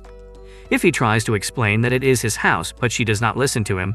Then they continue to drag each other, but Su Yi comes in and misunderstands Yifei. As Yifei gets to the office, he remembers that Lin Jing had apologized to him and asked him if he saw any poaching car, but he tells her that he did not see any. Yifei also receives a message from Yingying that he should come and pick her up at her place in the night, as they are going to a banquet together. In the night, Yifei goes to Yingying's house, and as he sees Yingying, he asks her what the banquet is about. Then she tells him that it is for Huaxia's #1 beauty. When they arrive at the banquet, Yingying tells Yifei that his identity for that night is that he is her boyfriend and her bodyguard. Then, when she asks him how her dress is, he tells her that she is looking gorgeous. Yifei then asks Yingying why he is acting like her boyfriend in the party, and she tells him that she is likely to drink, and a lot of men would want to take advantage of her. But Yifei asks her why she had to attend. Then she also informs him that someone big is going to attend, and it would be a great opportunity to meet the person on behalf of her company. When they enter the hall for the party, Yingying tells Yifei to calm down and not be nervous, but he begins to tell himself that he has been to numerous banquets than she can imagine. Yifei asks Yingying why some men are in special attire, but she tells him not to get into any trouble with them as they are hired bodyguards. Then one of the men calls Yingying and asks her why she did not answer Master Sun when he incited her, but she immediately apologizes as she tells him that something came up. Then the man tells Yingying that if she sleeps with him for a few nights, he would help her to talk to Master Sun, but Yifei immediately warns him not to talk to her like that as he is her bodyguard. The man begins to insult bodyguards on Huaxia, then some ranked bodyguards come to shut him up. Then he releases Yifei. Soon the two beauty in Huaxia, Su Mengxin, comes out, and Yifei tells himself that she is the one, while Yingying begins to wonder what her purpose is. As Su Mengxin comes out, all the men and women present try to have a chance with her, but Yingying tells Yifei that he should go and get something to eat as she wants to try to also have a chat with Mengxin. Then as Yifei walks to go and eat something, he goes to meet the Zhongmenhai bodyguards and invites them to have a drink later, and they accept as they believe they are brothers from the same troop. As Yifei sees that Yingying is having a conversation with Sun Dorigan, he watches closely and sees that Master Sun has drugged the drink in his hand, and as he is about to give it to Yingying, he goes to meet her and tells her that someone is asking for her. Lin Jing flashes her flashlight at a woman, and she becomes scared as she wants to investigate the number she had seen very discreetly, but the woman immediately throws her knife at Lin Jing, and she immediately remembers that the woman was the one who attacked her earlier that day. The woman tells Lin Jing that her name is Sophie, then she asks Lin Jing for her name as well. Yifei asks her what is wrong with her, and she explains to him and asks him how the small companies can pay them. She tells Yifei that she thinks she is going to work with Sun Menghui. She tells him that women in that kind of business get into a lot of trouble, and she begins to wonder why she was not born a man. Yifei tells her to follow him, and she begins to use him as a shield again. They arrive at the ballroom, and she introduces Yifei to her master as her boyfriend, and hugs him so as to whisper words into his ears. She tells him to play along and begins to annoy her master. The master gets angry at her for trying to play her, and tells her that he has checked about him and he is just her guard. He threatens to tell his father to buy her company and fire her since she is not afraid. He then tells her to drink from the glass and apologize, and Yifei assures her that he is with her. She steps on his foot and pours the drink into his mouth and insults him. Meanwhile, Jing continues to battle with Twin Blade and notices she is slowing down as she will have to get close to hit her. She manages to pin her down on the floor and holds her. Yingying goes back to meet Yifei, and he tells her that her bodyguard cannot protect her.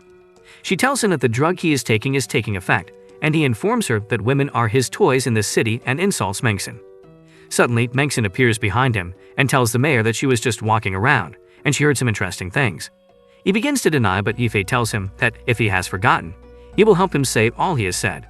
They begin to shout at him not to speak as he is a mere bodyguard.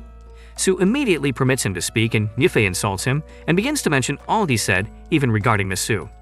Su immediately tells them that the actions of their son has caused suspicion on their company, but promises to see how everything plays out. Su then decides to follow Yingying as she would love to do investments with her. Yifei then gives him a very deadly blow and warns him never to touch his woman again. On his way back home, he encounters two of the young master's thugs, and he beats them up and sends them back from where they came. On the other side, Jing continues to battle with Twin Blades, and Jing uses another weapon, making her run away. Half an hour later, the young master begins to think about what had happened and wonders how he was embarrassed in such a manner. He immediately notices how slow the drug is in effect and sees a dog. He notices it belongs to Yingying, and his heart begins to beat fast. He begins to come at the dog and begins to fight with the dog as it continues to bark. Suddenly his father begins to drive down and stops and sees his son in a very weird position with the dog and wonders what he is doing. At the city center, Yingying wakes up and sees that they will soon be home. She tells him how stressful it is doing all she did and immediately remembers something and tells him to stop the car. She steps down from the car and Yiffei begins to wonder where she is going. He follows her and she thanks him for all he did for her, and Yiffei tells her to relax, judging from the stress she has been through. Yiffei immediately sees a strange figure and suddenly disappears. She immediately tells him to follow her home to discuss the travel route, as she has also called Director D. Fangqing begins to wonder if Yiffei would expose her secret with him, and as she gets to Yingying and Yiffei, Yingying updates her that they would have a meeting with Su Mengxin, but she immediately goes to receive a call outside, and she leaves Yiffei and Fangqing alone to chat together. After Yingying had left, Fangqing immediately goes to meet Yiffei and asks him if he would expose her, or he would keep the secret between them, but she suddenly notices that she is on top of him, and suddenly, they hear Yingying is about to come back inside the room. Yiffei immediately poses as a chair, and he makes Fangqing sit on his lap, but as Yingying asked about Yiffei, she immediately tells her that he had gone out to get a drink. Meanwhile, while looking under the table, Yiffei becomes scared as he is looking directly into Yingying's laps, and Fangqing begins to feel that his lap is getting hard.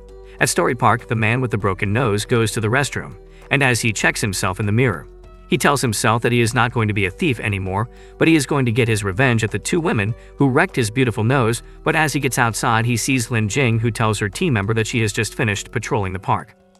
Yiffei notices that it is when Yingying is thinking, that is when she opens her laps, and he immediately tells Fangqing to help Yingying to think, so that she would also be comfortable on his laps. Then Fangqing immediately begins to answer the questions Yingying is asking her. But Yingying's pen suddenly falls down, and Yiffei begins to wonder what he would do so that Yingying would not see him.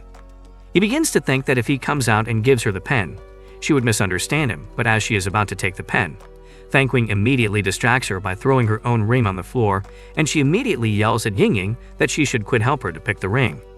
Yingying tells Fangqing that she should not be so careless with her ring next time, but she suddenly hears the door, and she asks Fangqing what it is. Then she replies that it might be a mouse. Lin Jing immediately begins to chase the man with the broken nose, and she calls him a pervert as she begins to whip him hard, but as she continues to chase him, she notices that he is running towards a female changing room. Then the man tells her that he would make her regret for wrecking his nose, as he would invade the ladies' room and the girls' high school in order to have his revenge on her. Suddenly, as the man is about to open the ladies' changing room, he gets hit by a whip on his face, and he tells himself that he is lucky that his nose is big as he pretends to die. Then a lady tells the other ladies that their hideout has been discovered, and they would have to go to another place to make it their base. But the leader tells them that the newest information shows that Su Mengxin would go to the Hulong Temple the following day, and their boss wants them to lure the Golden Eagle out and take him down. Yingying arrives at the Hulong Temple with Ms. Su and Yiffei. Su sees how beautiful the environment is and asks Ying how she managed to find such a nice place. Yiffei walks behind them and begins to admire their behinds and considers it as a very round view. She asks Ying if Yiffei is her boyfriend, as he was around yesterday too. Ying denies, telling her that Yiffei is only her bodyguard, and he agrees to it. Meanwhile, an assassin has been observing them with a sniper weapon and plans to shoot down a golden eagle. She was denied permission as her cover will be revealed. Suddenly, the detector indicates someone appearing towards her, and she finds out it is not the golden eagle but a police officer. She informs her crew that the assassination squad will move first. Su sees a game at the temple and decides to try it out, seeing she might be lucky to win a gift. She tries it out and wins a gift and goes out to try out other activities in the temple. While walking, Su injures her ankle, and Ying tells Yiffei to protect her while she goes look for some bandages. Immediately she leaves. Yiffei notices that her ankle is okay and notices something might be strange with her as she begins to seduce him. Back at the Hulong Temple forest, the assassin tries to take out the officer so that they can move on with their plans. She dodges the attacks, and the rank 35 Twin Blades assassin admires how fast she is. The warriors begin to attack the officer after their leader has instructed them not to rush, and she tells them to be careful as the officer is very fast and skilled. They throw star blades at her, but she evades them all and considers to have gotten stronger after seeing how they have become. The leader of the mercenaries immediately informs her to bring out the golden eagle and begins to give her a history of how they are and how they are not to be messed with.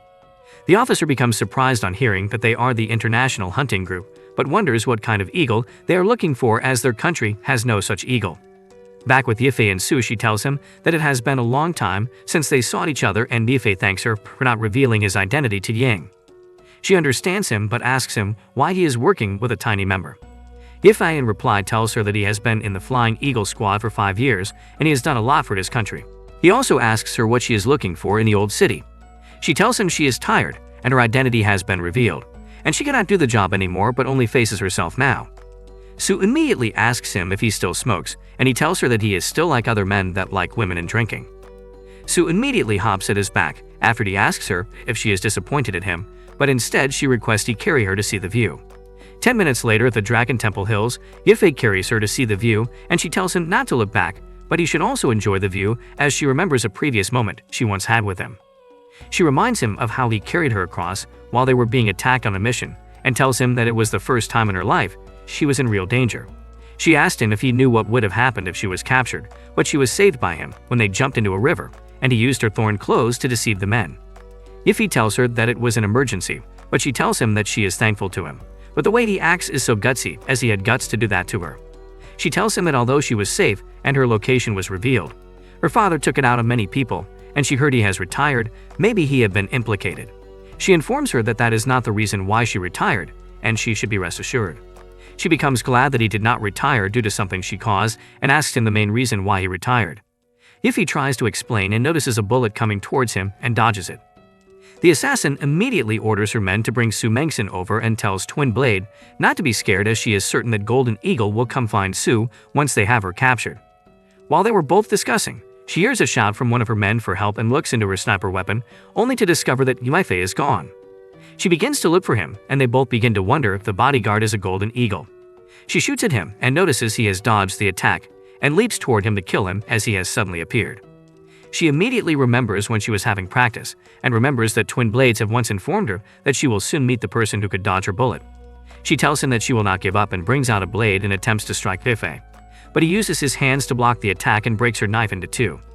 Yifei captures her and her team and begins to spank her, asking her who taught her how to kill and be naughty. She warns him to stop as even her parents have not spanked her before, and she wonders why he is spanking her. He tells her that he is doing it on their behalf. She begins to feel good about it and wonders if that is what fatherly love feels like. She begins to beg him to punish her, and he asks her who taught her to be naughty and goes to tie her up to a tree. He immediately notices some movement and informs Su that he would like to check it out and promises her that she is safe as there is no one around. He advised her to put on his jacket as she will be cold when he leaves, but she informs him not to be bothered about her as she will be okay. She immediately remembers a memory when Yifei did that some time ago with her and gave her the exact same back view when they were both on a mission. At the other side, the police officer continues to evade the assassins and beat them up.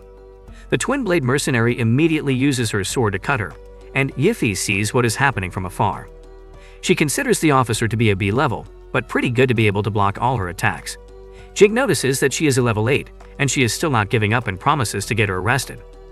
The Twin Blade lady rushes at her, planning to kill her, and Jing notices she will not be able to block it, seeing how quick it will be, and she immediately hears Yifei telling her to step back.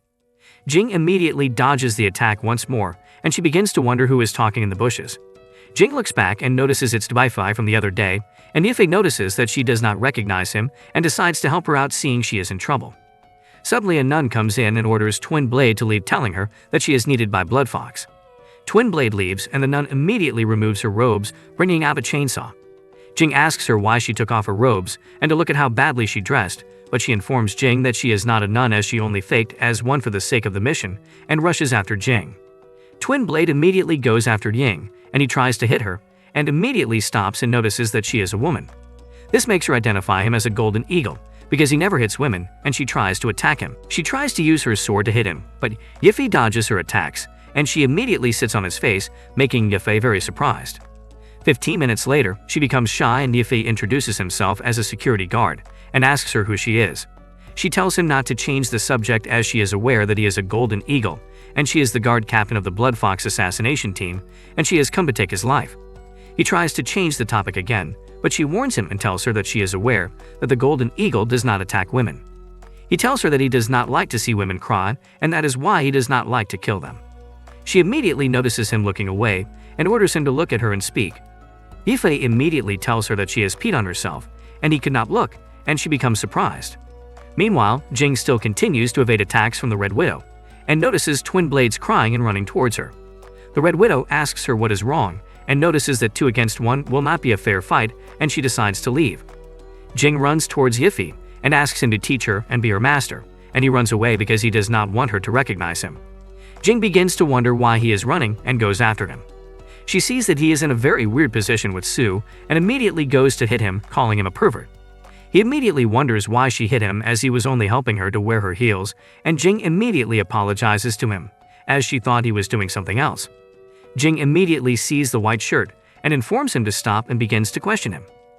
She tells him how familiar the white shirt is and asks him if he works in the same place as the mystery man and asks him if the mystery master is very intelligent. Yiffei becomes absolutely surprised and begins to doubt her intelligence, seeing she was not able to notice him. Su immediately answers on his behalf, telling her that he is handsome and has passed by them. She tells Jing that he is a classic Chinese man and very popular with ladies. Jing begins to smile and tells her that he sounds just like her idol Leonardo. Yiffei immediately misleads her and Jing immediately hurries to the Dragon Temple thinking she will see him there. She arrives at the temple and sees a man with white shirt and turns him.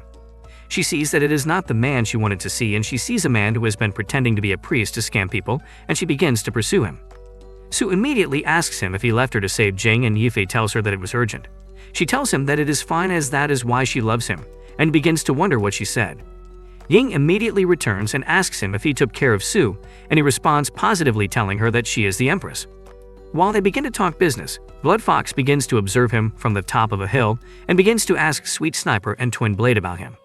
They tell him that he is very strong and fast. Blood Fox then orders them to retreat and prepare for him. One of the members becomes happy as they have lured him out and tells them to allow him live for 2 more days. They all go back to give report to their master regarding Golden Eagle, and Blood Wolf immediately comes out and places his sword on her neck while she was explaining the theory of Golden Eagle, not hitting women, and asks her if she killed him. She tells him that he is not as weak as he thinks and their leader tells him that she passed her mission as they managed to lure him out.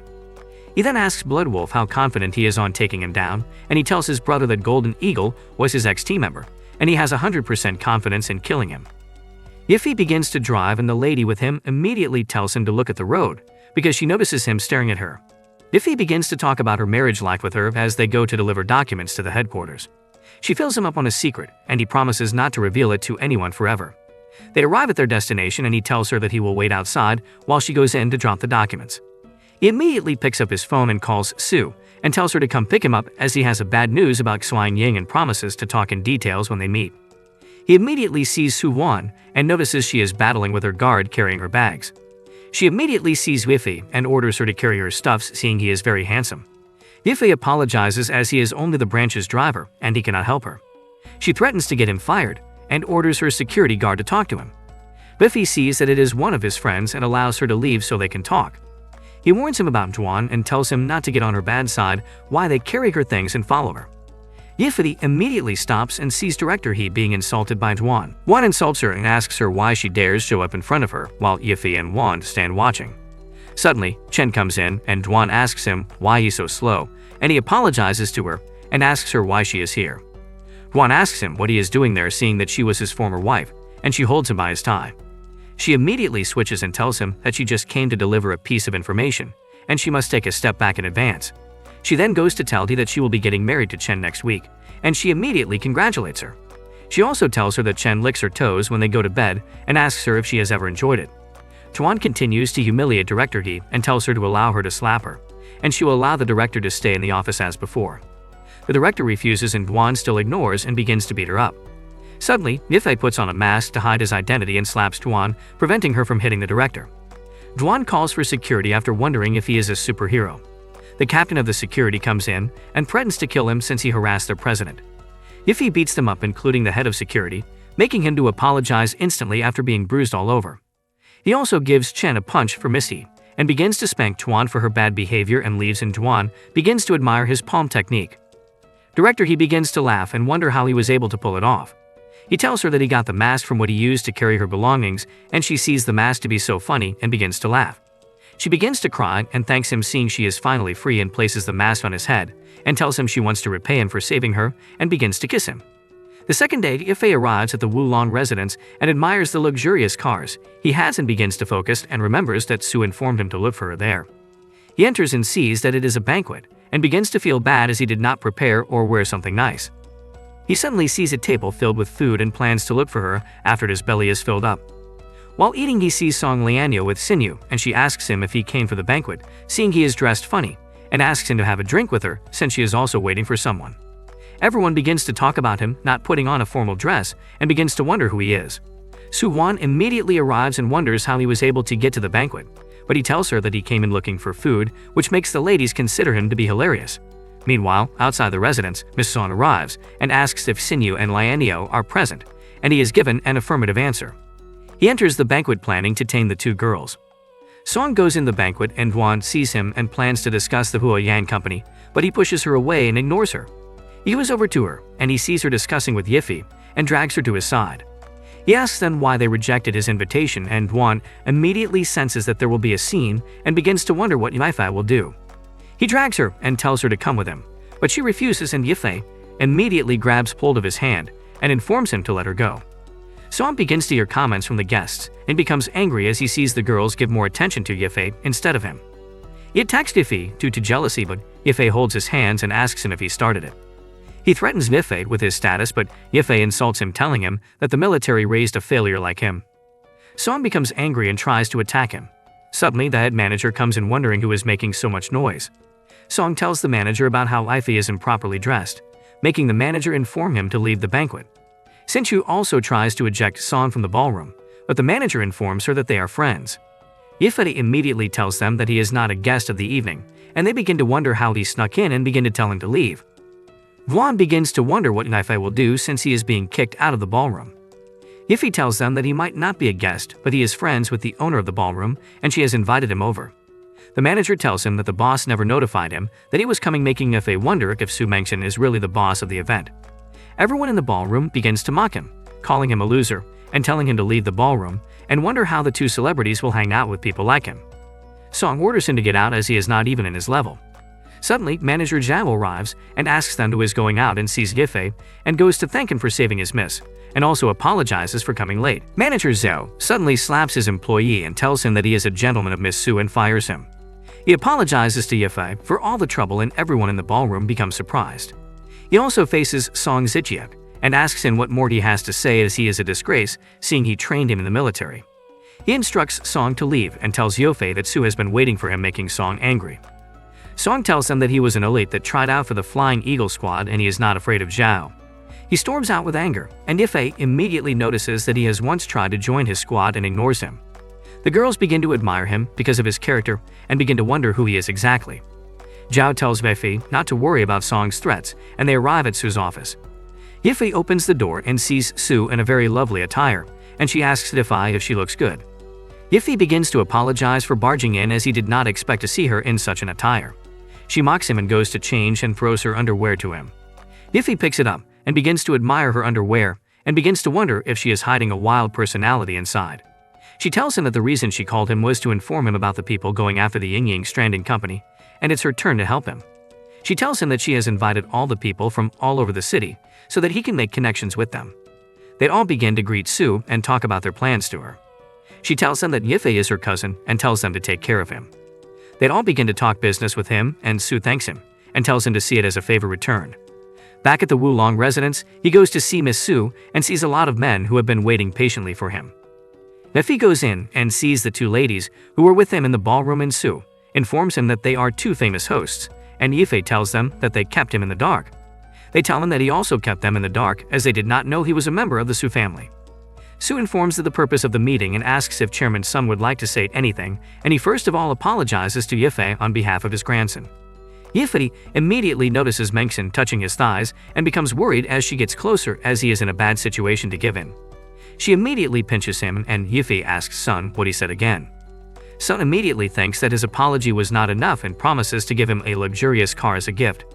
Yiffei immediately notices someone touching his left thighs and sees that it is one of the hosts and worries as she is about to touch it, making him act weird. Chairman Sun thinks he is still not satisfied and plans to give him a house. The host immediately notices that she has grabbed something, and Yiffei asks Chairman Sun what he said again to clarify, making them all surprised. Chairman Sun immediately stands up and gives him an entire street and begs him to accept his apology on behalf of his grandson. Miss Su immediately agrees and tells him that he is sure that her cousin is not angry, as they have reached the agreement. Yiffei begins to act strange as his expression is so twisted and sees the two hosts as devils. Su stands up and informs them to tell someone to make a move on Huoyang trading, and tells them that she does not want to hear any negative press about it, as she has been planning on it for a very long time. They promise her, and Yiffei thanks Miss Su for what she has done for him, but she tells him that he is so nice, and that is her way of saying thank you. She also hands him a VIP card and tells him that he will have to visit frequently, and informs him to meet Zhao for whatever he needs. She also tells him to wait for her, as she has some things to do, and she will take him home later. Zhao takes him to the VIP resting room, and Yifei likes it, and pours himself a glass of wine. He sees the two hosts, and they begin to rub themselves on him, making him realize that they are drunk. Yifei begins to think of something to distract them, and tells them to listen to his story. He tells them a story, but they misunderstood him, and begin to ask them a very weird question. They both hold him and tells him that they plan to repay him for saving them from Song, and they push him to the bed and have their way with him. Yifei begins to wonder what he will do as he was forced, and he plans to hurry up and leave. On his way out, he meets Miss Su, and she plans to take him home as she is done with her work. He follows her, and she takes him home. In front of his apartment, she agrees to follow him up, and he becomes worried at what she might be planning seeing as she follows him upstairs. She plans to follow him to her door, and he begins to wonder if she will want to follow him up to his apartment. Yifei begins to be worried about how he would handle her if anything happens, and she suddenly tells him that she will be on her way, making him feel relieved. He notices her living next to him and wonders why she is not living in an expensive mansion like every other rich person. She tells him that she wants to know how it feels to live a normal life. She immediately asks him if he thought she would follow him into his bedroom. He denies, and she tells him that she can trust him, and she retires into her bedroom. Yifei becomes happy as she goes into her apartment, and if he had not told a story to those girls at the VIP room, it would have not turned out that way, and sees that it will not be boring from now on and calls on Yadi, and Yudi greets his brother and welcomes him. The next morning, Yifei wakes up and hears Su's voice and goes out to check. He sees that she is teaching Yadi how to cook and sees her taking notes. She immediately sees that Yifei is awake and drags him to come try the breakfast she made for him after he asks her how she knew Yadi. He tries to eat it because of the favor she did for him, and notices that the crab is still alive. Su tells him that she has become friends with Yadi, and he should not worry. After the food, she asks him if he is free on Saturday as she needs him to accompany her around. Yifei tells her that he does not have much to do on Saturday and promises to accompany her around. Meanwhile, Jing is busy sorting out some criminal activities in the city as the guy she met earlier is being chased down by some thugs. She comes in and beats up the thugs, making them run away at the sight of a police officer. Jing also catches the criminal and asks him why he is always around any time she is catching someone, and also sees Yifei and remembers how the mysterious man disappeared the last time. She goes after Yifei and tells him to stop. Yifei greets her and wonders what she might be looking for again. She tells him that she has been going back and forth, and she has investigated and as she plans to suspect him. Yifei becomes worried. She suddenly mentions him being friends with the mystery man and thinks Yifei is hiding him. Yifei becomes shocked at how stupid she is and wonders where her brain is. She immediately begs him to help her get the mystery man on Saturday, but Yifei tells her that the mystery man is not free on Saturday, and she leaves him to it. He asks her if she heard what he said because he needs to go out with Mengson. At the Guanyang Trading Center, Yifei sees Ying Ying in a car and she tells him that her younger sister is coming back, and she would want him to move in with her for the time being again. He agrees, and she tells him to go back to work and walk around with her in Shannon tomorrow. He tries to tell her that he is not free tomorrow, as he has an appointment with Mengson, and she drives off.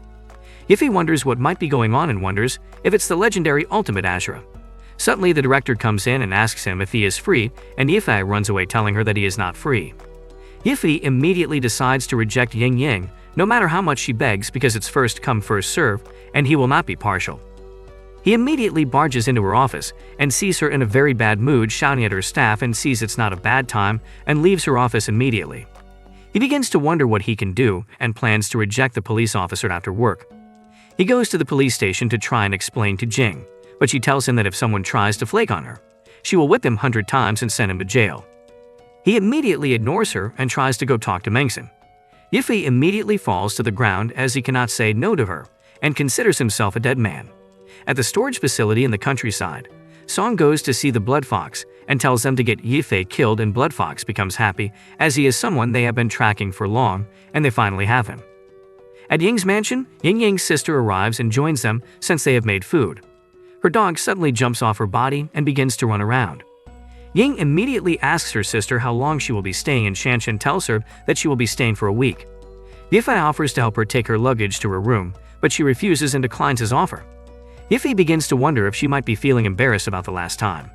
After dinner, Shanshan tells them that she is tired and will be going to rest, making them notice she has changed, and she is not as mischievous as she is before. Ying tells Yifei to be careful as she is very weird and bizarre. By 12 a.m., they go to spy on her and Ying becomes surprised at how relaxed she is. Ying immediately decides to go on a fake date with Yifei as plan B to end Shanshan theories. Biffy becomes surprised and begins to wonder what he will do, as it will be very embarrassing for him on Saturday. He sees that his relationship with all the 3 women in his life will all be over after all they have done for him. He decides to turn down Yang, but she tries to lure him by promising to promote him to the administration department, which is full of beauties. Yiffy agrees and in a second notices that it is over for him. At dawn, all 3 women wake up in preparation of their plans with him on Saturday, and he begins to think of what he can do. Yiffy stands up stating the moment has finally arrived, and he cannot afford to miss the opportunity he has. Ying and her sister suddenly arrives, and Yiffy tells them to park and tells them to wait for him in the cafe. Biffy comes up with a plan to solve all the 3 problems together, which is to date the 3 women. He pulls up at Mengson's location and thanks her for waiting and insists to sit at the cake shop. He immediately tells her that he left his phone in the car to create distractions and goes to see Jing, the police officer. Jing asks him why he came alone and not with the mystery man, but he tells her that he will go and call him as he is a bit shy. Biffy hurries away and plans to separate Ying and Jing, seeing they are too close to each other. If not, it will end bad for him. Jing begins to think about the mystery man and hope he did not misunderstand her, but only wants him to be her master, not take her on a date. She suddenly sees him and begins to go after him, and Yiffy uses that means to lure her away. Biffy runs into a dead end with her and uses a deep voice to ask her why she was looking for him. She tells him that she wants to be his disciple, and she pulls the cloth Yiffy is hiding behind. She pulls it down and sees that he is putting on a mask and asking her if she is ready. She asks him why he is putting on a mask as she is surprised, and Yiffy asks her if she does not believe him and tries to convince her more that he is the ally of the Golden Eagle and a friend of women. Jing bows before him, begging him to be her master, and he notices his phone ringing and knows he has to leave. He immediately asks her why she wants him to be her master, and she tells him to learn so as to punish evil and help the weak. Yiffy asks her if she is sure and mentions all her heart desires, making her really surprised. He asks her to stand there and ask herself what exactly she wants as he plans to leave. She immediately asks him how she will find him, and he tells her that when she thinks it through he will appear. He immediately hurries back to Ying Ying on seeing that she was the one calling him, and she tries calling him again. Yiffy sees that if his phone rings, she will surely notice because he is so close and she will hear it. Ying's sister tries to look outside and Yiffy immediately grabs Director He and kisses her with his mask on and telling her that he has come to save her. Yiffy kisses her and she faints and immediately goes in to meet Ying Ying. He apologizes to her as he tells her that he was stuck in a traffic incident and thanks them for waiting. Ying tells him that he is so slow and he tells her that he could not find a parking lot. Yiffy begins to thank his stars that he came in the last second and sees Mengsix in front of the cafe. He notices that she must have come to look for him, seeing he has been gone for too long, and he will be discovered if he keeps it up. He immediately turns Ying Ying and begins to talk about their 3rd anniversary, and Ying becomes surprised at what is going on, and Yiffy sees that she has turned her back and goes to bring the surprise he promised her on their anniversary. He goes to meet Mengson, and she decides to take a walk with him. Jing continues to wait for her master, and she sees a group of people and notices they look familiar. Jing goes after them and tries to stop them, and she meets the Red Widow that comes to stop her. Jing begins to battle her, and tells her that she will not allow her to do as she pleases again. At the East City airport, a lady arrives carrying a man inside the box and plans to see their reaction when they see him. He plans to pop out of the suitcase in their house and surprise them and bets that it will scare him. She tells him that he is so uncreative and he should come up with something new. She tells him to play Catwoman and Batman. He disagrees and she tells him to wait as she goes to check out the route first. On her way back, another lady has picked up the suitcase in which he is in, and she did not even notice. Meanwhile, Jing continues to battle with the Red Widow and continues to evade all of her attacks. Jing notices that she is stronger and faster now and wonders what she can do. She calms down and uses the fire extinguisher to block her attack, and the fog blocks the Red Widow's sight. The Red Widow tells her to stop hiding and come out if she has the guts. Jing immediately comes out of the fog and attacks her, telling her that she will not hide anymore. Meanwhile, on the other side, Yifei continues to stroll with Mengson, and she asks him about the policewoman, and he replies telling her that she will end up how she was before. Yifei immediately tells her to watch a movie with her and tells her not to do anything as people will see them. Jing attacks the red nun with a log of wood, and she begins to saw the log into two and notices it's stuck and begins to wonder how she will take it out. Jing informs her that she became a cop because it's her dream and she did not join because of her dad or any other reason.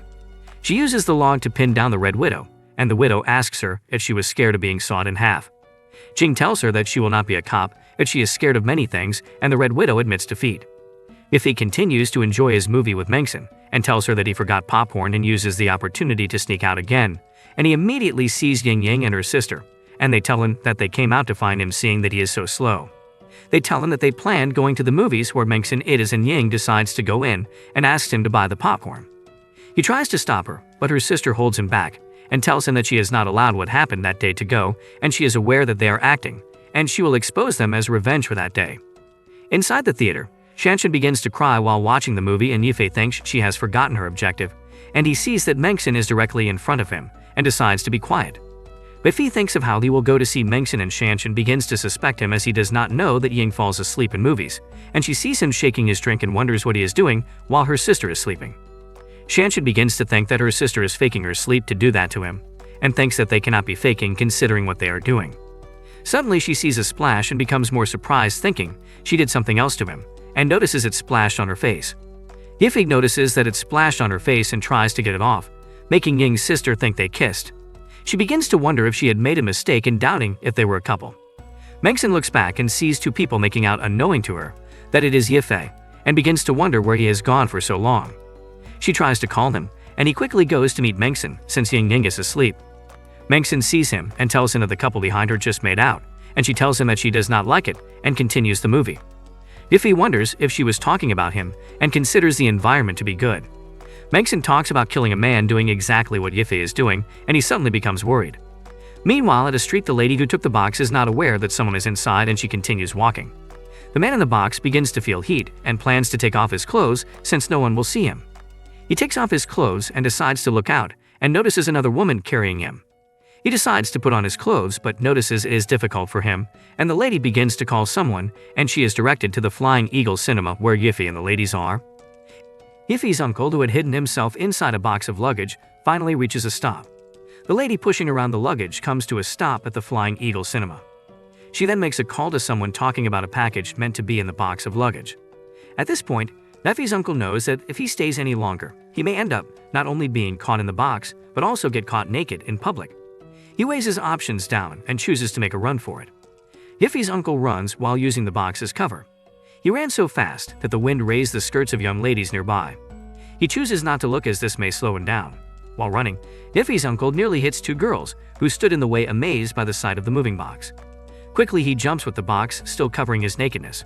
Yifei's uncle breathes a sigh of relief that he didn't hurt the girls. Back in the theaters, Yifei moves away from his sleeping wife Ying to meet up with another lady, Mengson, in the same theater. After a while, Mengson excuses herself, saying that the theater is a bit too stuffy and that she wants to get some air.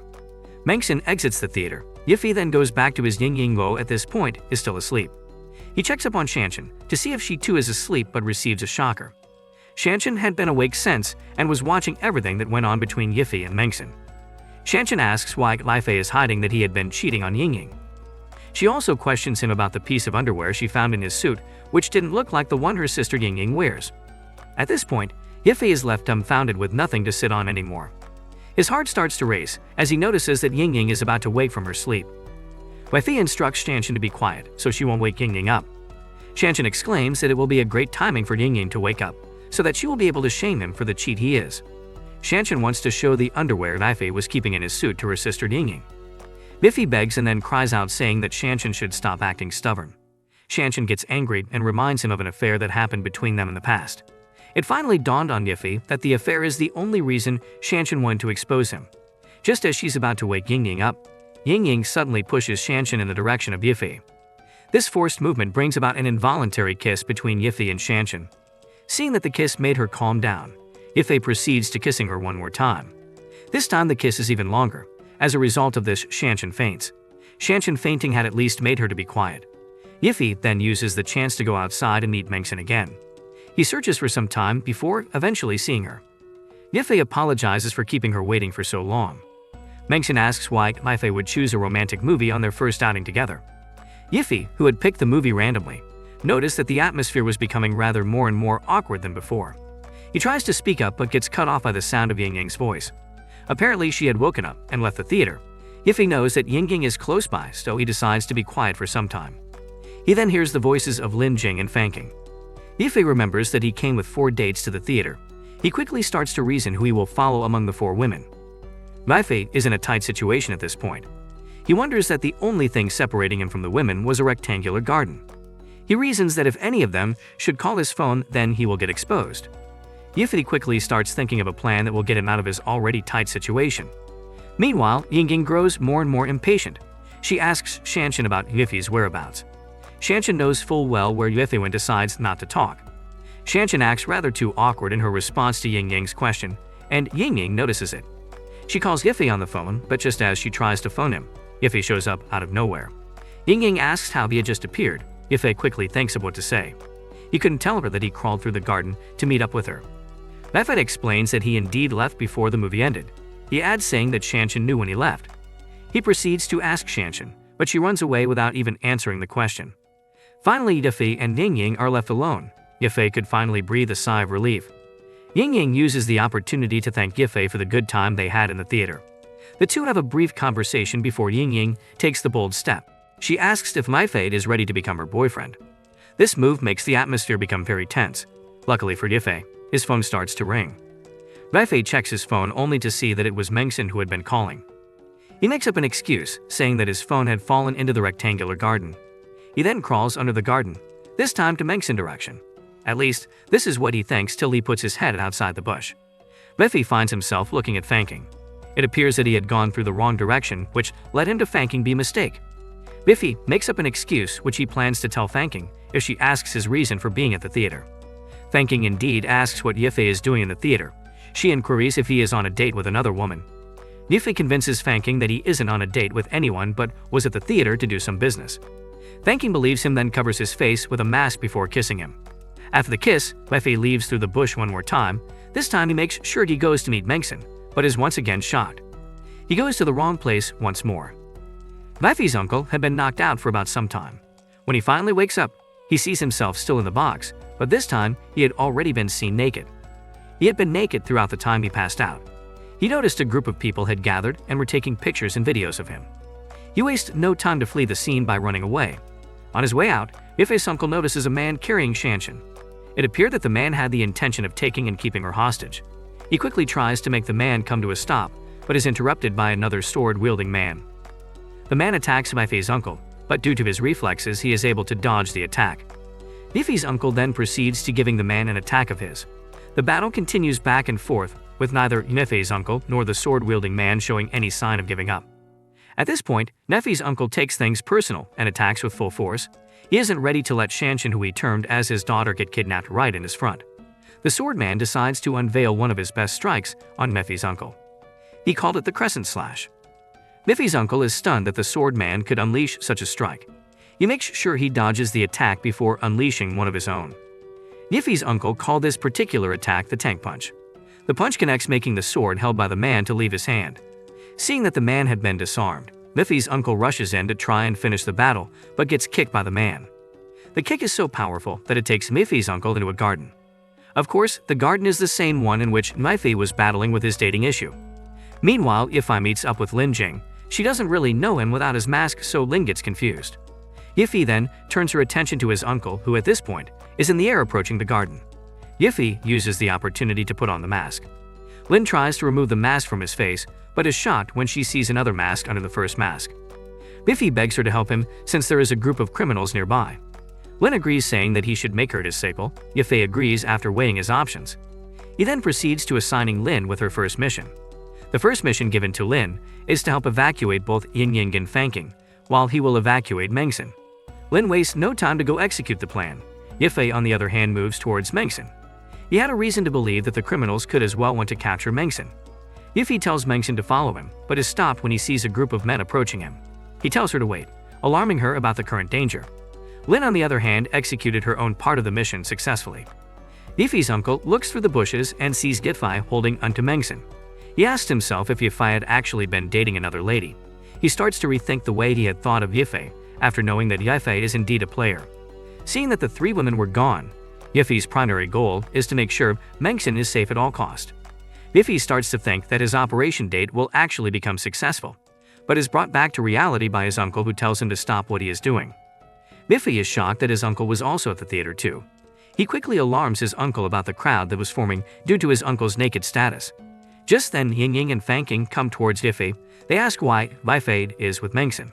At this point, Yifei realizes that everything was over. He had been caught in the most brutal of ways. Still in his awkward moment, Yifei gets stabbed by a woman who shows out of nowhere. The woman noticed that Yifei's unawareness and takes it as an opening to attack.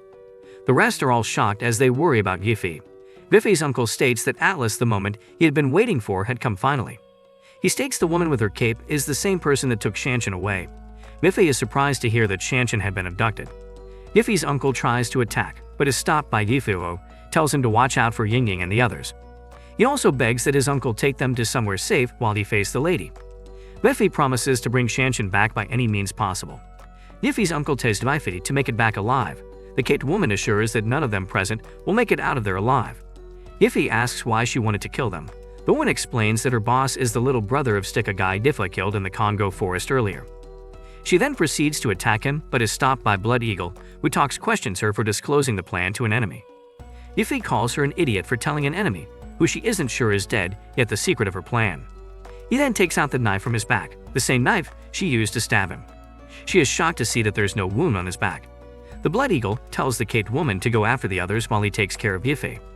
Yifei, seeing that the yet-to-come battle had already pulled in some spectators amongst the normal people, tells the Blood Eagle to take the fight to another place, stating that the current arena was too noisy. The Blood Eagle tells Yifei to follow him to the place Shanshan is being held hostage. Apparently, to follow the Blood Eagle required of Yifei to battle with different warriors. Firstly, he is met with a level 46 ranked warrior by the name of Jai. Ji introduces himself saying that he is Jai Ad Sapla the Blood Wolf. He also says that he had heard a lot about Yifei. He further says that he is one of the only warriors who wields a detached blade. Yifei brings to Ji's notice that his talk had started to become too much. This makes Ji angry as he starts to attack Yifei with all his might. Surprisingly, Yifei dodges all the attacks without even stressing himself a little bit. Ji then uses a series of attacks but finds himself disarmed in the process. Yifei is quick enough to take away the detached blade from Ji without him even knowing. Ji exclaims that it is impossible to do such. Yifei displays some form of movement with Ji's detached blade before finally saying that the blade is actually fun to use. He then gets a hold of Ji by the neck. Seeing that he has been handicapped, Ji tries to use his special move but gets caught in his tracks. Yifei doesn't waste time before he puts an end to Ji. Meanwhile, the Blood Eagle together with the man carrying Shanshan are headed away from the theater. The man asks Blood Eagle why they are abducting the young lady in the first place, and the Blood Eagle replies that it's because he doesn't want to be defeated. He explains further that if their ambush fails, then no other person will be able to capture such a high-ranked man like Yifei. He tells the man that they want to use Shanshan as a trick towards Yifei, that with her they will have leverage over Yifei. The man is shocked to hear that Yifei was actually the leader of the Flying Eagles team. He asks Blood Eagle how it was possible in the first place. Blood Eagle assures him that he will find out in due time. However, back at the theater, a robbery is taking place. People run about as pandemonium fills the air. A taxi driver sees the situation as an opportunity to make some cash. He decides to hike the price for transport out of the theater. He gets stopped by Yifei's uncle and the four women, who consisted of Yingying, Mengxin, Thanking, and Lin. The taxi driver is astonished by the lady's beauty. He admires them for some time before actually setting a price. He calls an outrageous price, but is corrected with a few blows from Yifei's uncle. Yifei's uncle continues to hold the taxi driver, thereby putting him in a very awkward situation.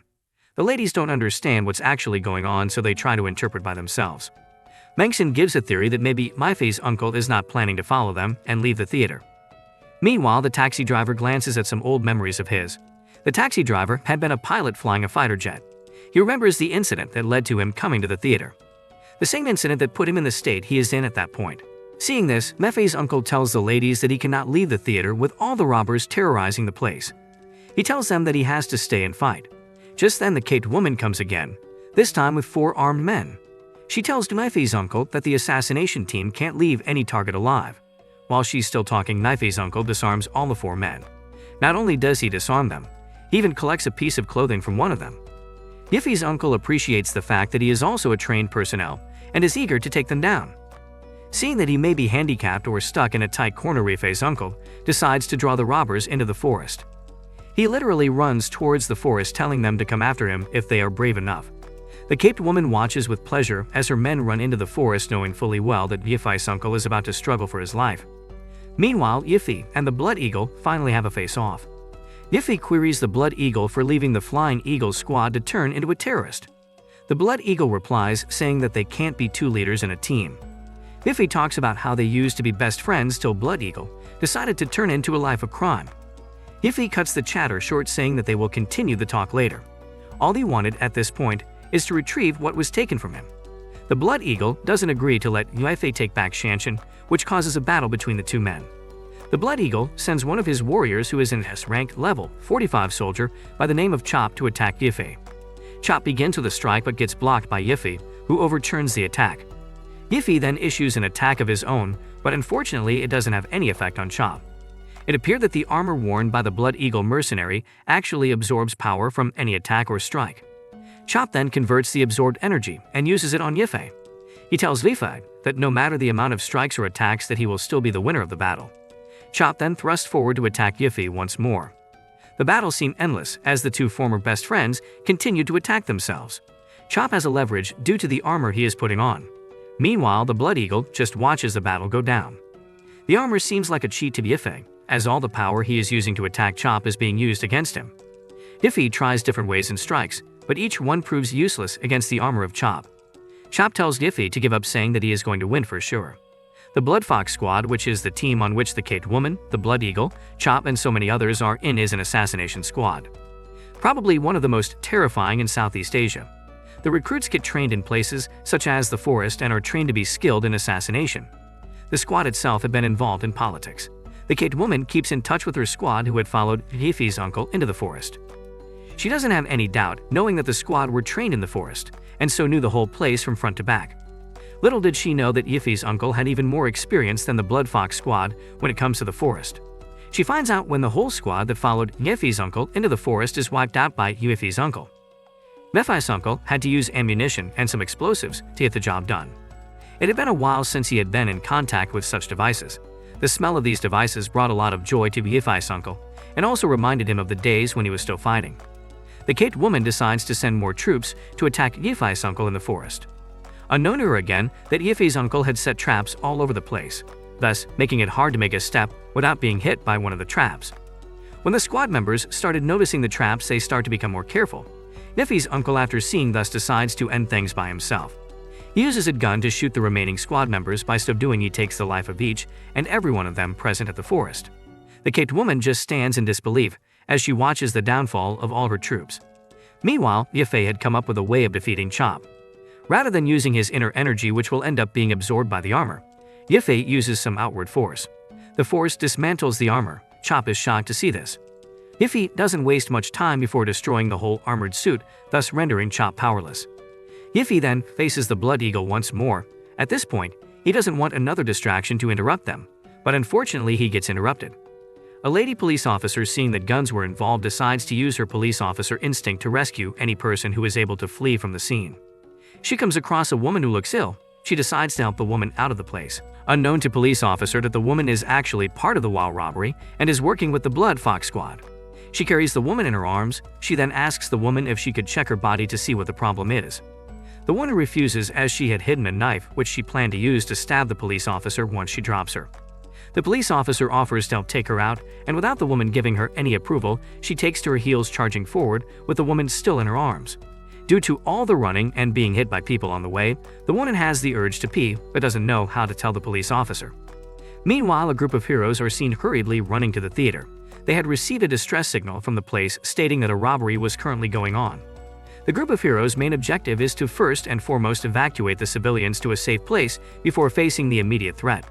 The police officer continues to carry the woman. This time she increases her speed, as the woman isn't the only person she planned to save. The woman, on the other hand, tries her best not to release the urine in her bladder. She apparently had a high rank in the Blood Fox Squad and didn't want to get humiliated. The group of heroes, on the other hand, find it hard to open a door leading to where most of the civilians are. They combine their strengths, but the door refuses to even open a little bit. They go around in search of what will help them open the door. Yue and the Blood Eagle still confront themselves. Chop stays at the side, reasoning how he had just been defeated.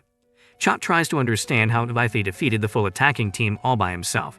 He acknowledges that Yue is indeed deserving of being his master's teammate. The information Chop was given about Yue is that he could use palm attacks and also inner energy, but he was never informed that Yue could also use fist and leg attacks. Yue is indeed a well-rounded fighter and genius. Yue sees an opening and tries to use it to save Shanshan, but gets stopped by the Blood Eagle. He calls Yue naive for even trying to use such a silly opening to save Shanshan. Blood Eagle intercepts Yue as he tries to save Shanshan once more. Yue, getting frustrated, tells Blood Eagle to move away, but the Blood Eagle doesn't. Instead, he tells Yefei to be more serious and face him. Yefei accepts the challenge. Blood Eagle then brings out a sword, which he intends to use to fight Yefei. The sight of the sword brings Yefei back some memories. The memories include when they were still in the army, a particular incident that occurred back then when Blood Eagle killed all the villagers and even his team members with that same sword. Yefei remembers asking Blood Eagle the reason behind all the killing, and the response from Blood Eagle is that none of them were worthy of his protection. Blood Eagle was later tried in military court. Yefei could never forget the look in Blood Eagle's eyes that day. He had the same look in his eyes once more, which meant that all he wanted was to kill Yefei. Blood Eagle rushes at Yefei with a strike, but Yefei is also up to the task.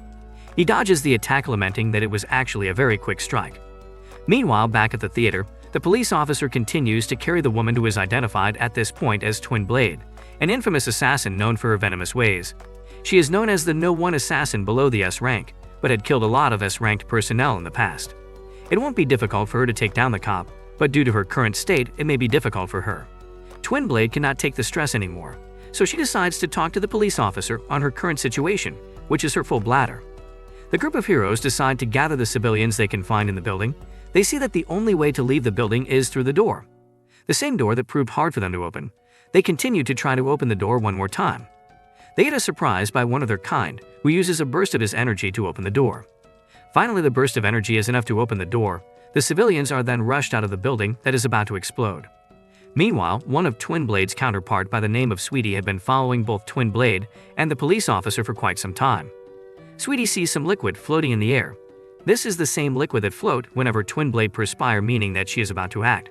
Sweetie watches keenly to see what Twin Blade has in mind. After some time, nothing happens. This shocks Sweetie. She doesn't hold it back as she shouts at Twin Blade to kill the police officer. The police officer, on hearing this, turns back to see who is speaking. In the process, she drops Twin Blade. Finally, Twin Blade sees the opening she had been waiting for. She runs away from the police officer, but doesn't see where she can relieve herself. Instead, she just ends up running towards the direction of the group of heroes. Sweetie exclaims, saying that they are too many. Fortunately for Twin Blade, Team 7 had just arrived to provide her with assistance. The Blood Fox squad were currently facing a lot as they went downhill. All their forces had one casualty or the other. Team 1 and 2 had been completely wiped out. Same as Team 3, they had also lost contact of Team 5, while Team 4 recorded about 50% casualties. All these teams were wiped out by just one man, and the man is Yefei's uncle, who situated himself in the forest.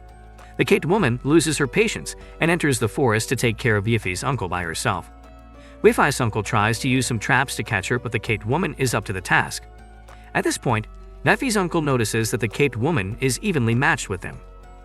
Yefei's uncle tries calling the Kate woman a counterpart, but he gets stopped by her as she says she can't be a counterpart to such an old man like him. Yefei's uncle finds what she said offensive and so advises her to take back her word, or else she will fall under his feet. The Kate woman doesn't see the threat as an actual threat. She quickly brings out her battle weapon, which is a whip. She sends a series of attacks towards Yefei's uncle, thinking that it will restrict all his possible movements, but she's proven wrong. He gets a hold of the whip.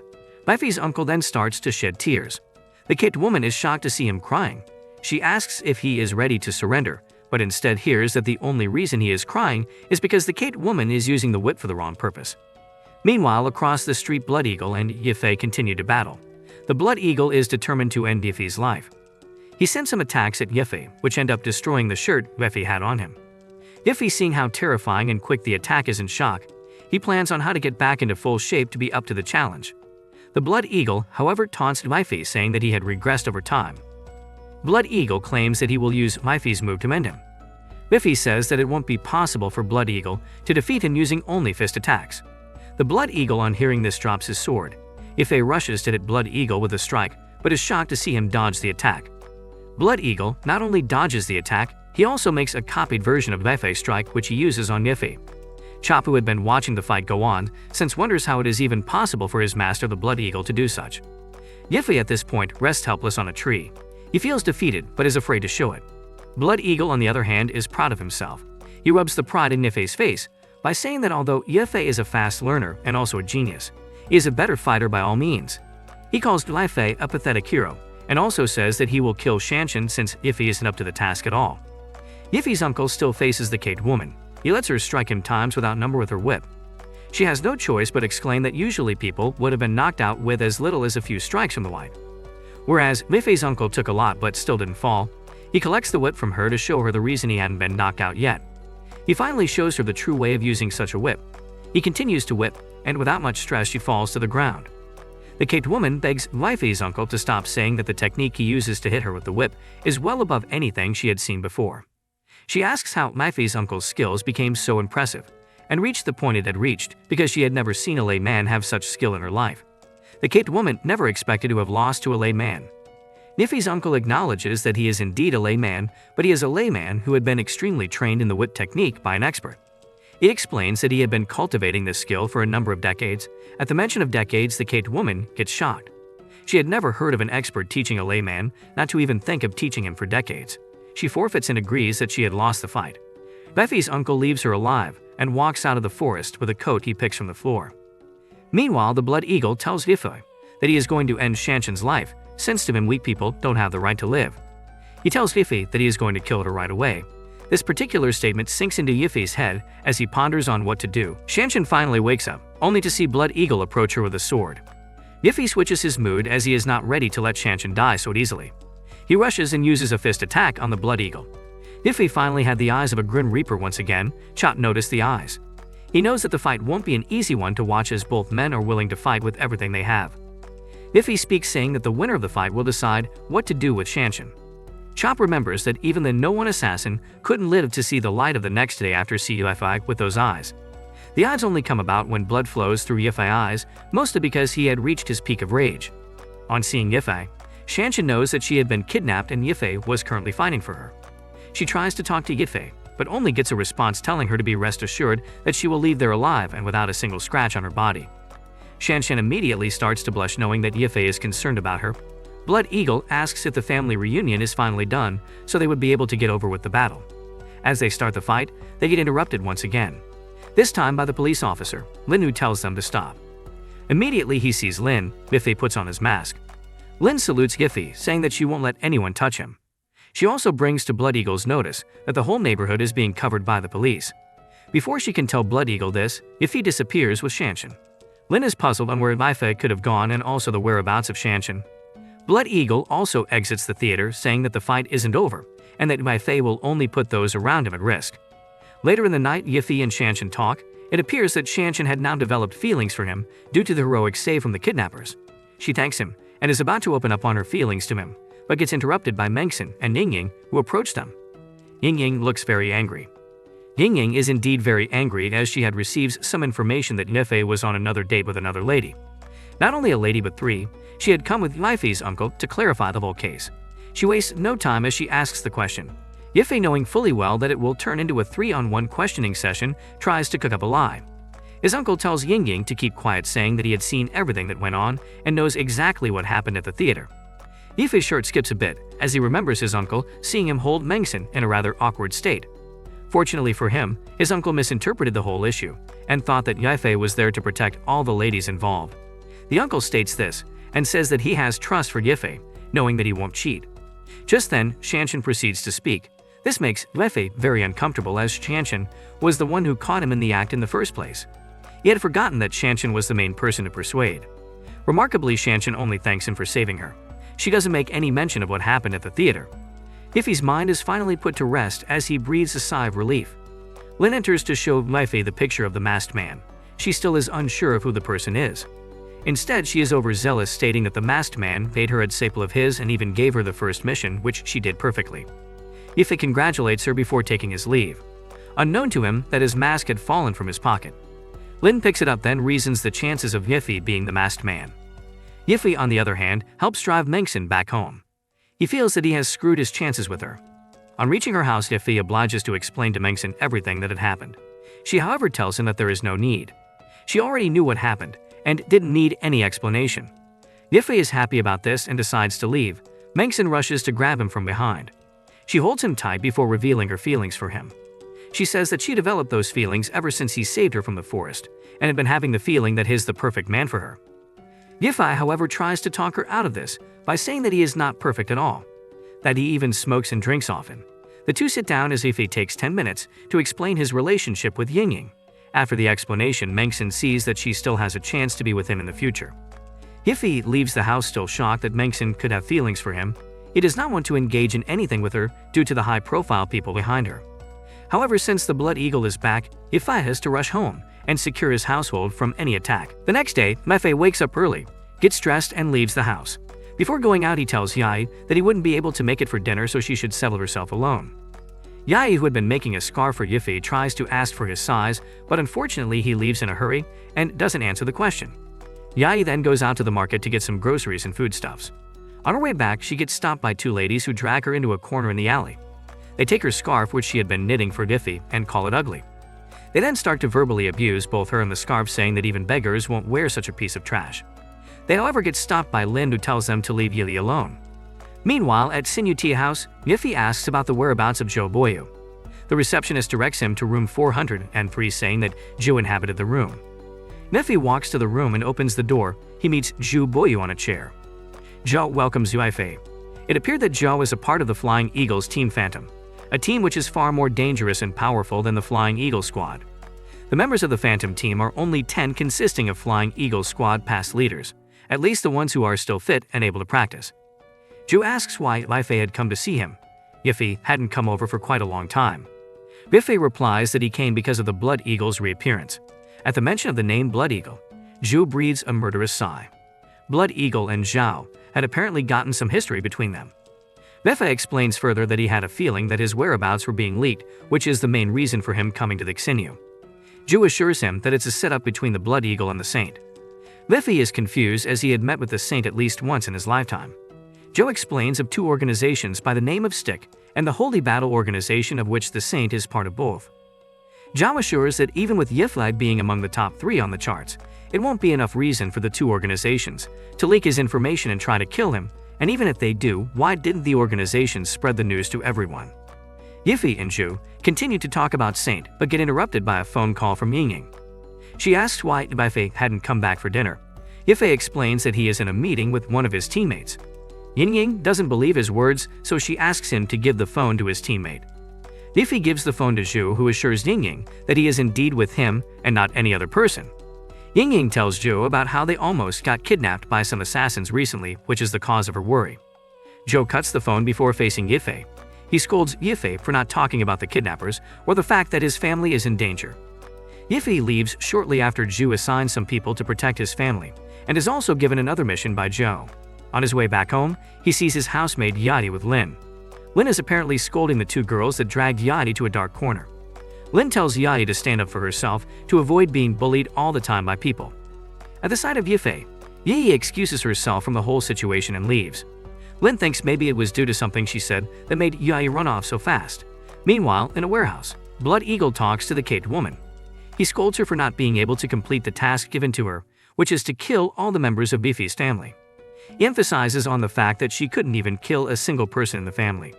The Blood Eagle calls her a failure and says that he is going to kill her for failing the mission, and the Blood Fox squad in general. Blood Wolf instead cuts off a tiny strand of her hair and tells his boss that they need the manpower to defeat the Golden Eagle, as he is very powerful. He tells his master to keep her alive so as to redeem her mistakes. Blood Fox sees that she has been spared, and their boss tells Blood Wolf to take his leave. She thanks her boss for sparing her life, and her boss asks her if she is aware of why he made him the leader of the company. He tells her that he has always doubted Blood Wolf, and he gave him the chance so as to test him, but it seems that he has passed the test. At Yingying's home, Yingying welcomes Yifei, and he becomes surprised and tries to escape, but she pulls him back and tells him that it was her fault for not understanding that he had to work and deal with her sister, and he begins to wonder why she is dressed in that manner. She tells him that she is only dressed in that manner so as to deal with her parents, and they go to dinner with his uncle. His uncle hands him a gift, and he begins to wonder what it is. His uncle tells him that it is a new whip, and they continue to enjoy the rest of their evening. Later that night, Yifei and Ying are in the same room, and he begins to wonder why his uncle got him a whip. Ying then asks him if he will love to sleep with her, and he turns and begins to admire her body and wonders what is going on. Yifei begins to wonder where the old Ying went, as she begins to act strange towards him, and they both fall off the bed. Meanwhile, his uncle becomes drunk, and he tells her that he is not like her sister, who acts weird when she is drunk. He passes the room and hears a noise, and thinks they have started having fun. He peeps and sees Yifei with the whip he gave him as a gift, and immediately goes to hide so that they will not be seen.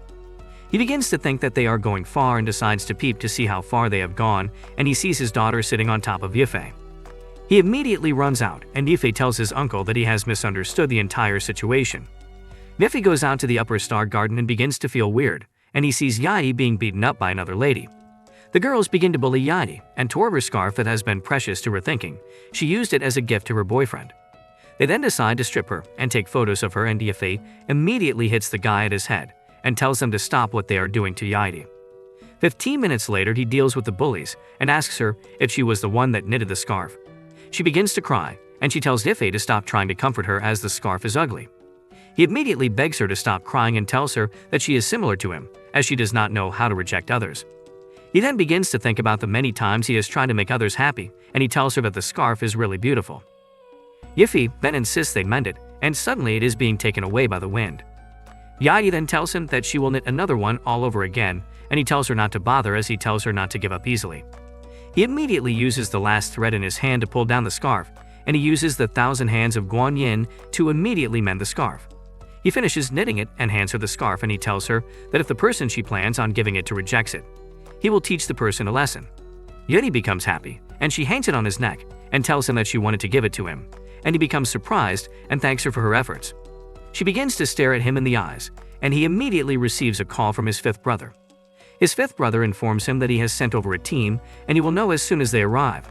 The next day at the airport, Yifei sees that the two sisters at equals has insisted on following him, and he sees that Ying has forgotten about the incident in the night, and he immediately sees Zhang Mingri and some members of High Old Unit, and he immediately tells him that he did not expect his fifth brother to send him, and Zhang also tells him that he did not believe that Yifei would actually need his help. Ying's sister begins to feel that the atmosphere is off and think that Yifei and Zhang will have a fight. They suddenly greet themselves by giving each other a hug, and Yifei salutes his old teammates as he was formerly their leader. Zhang immediately goes to greet Ying's sister, thinking she is the one married to Yifei. Ying becomes angry and immediately hits him, and he immediately apologizes for mistaking her identity. Ying and her sister then decide to excuse the boys, and Zhang tells him that he is the perfect successor after him as he begins to remember their old memories. They begin to argue again, and they insist on settling it in a VR game. In the game, Zhang challenges him to see who can shoot down more enemies. Yifei immediately runs out of bullets in the game and sees that the magazine will not fit, and Zhang tells him that he has a blow gun as he will win. Ying begins to tell her sister that she has a feeling that Zhang is not a good person, and she begins to wonder what they are doing, not knowing that it is an action in the game. The boys continue to hold on to each other, unknowing that they are in an awkward position to the girls' point of view.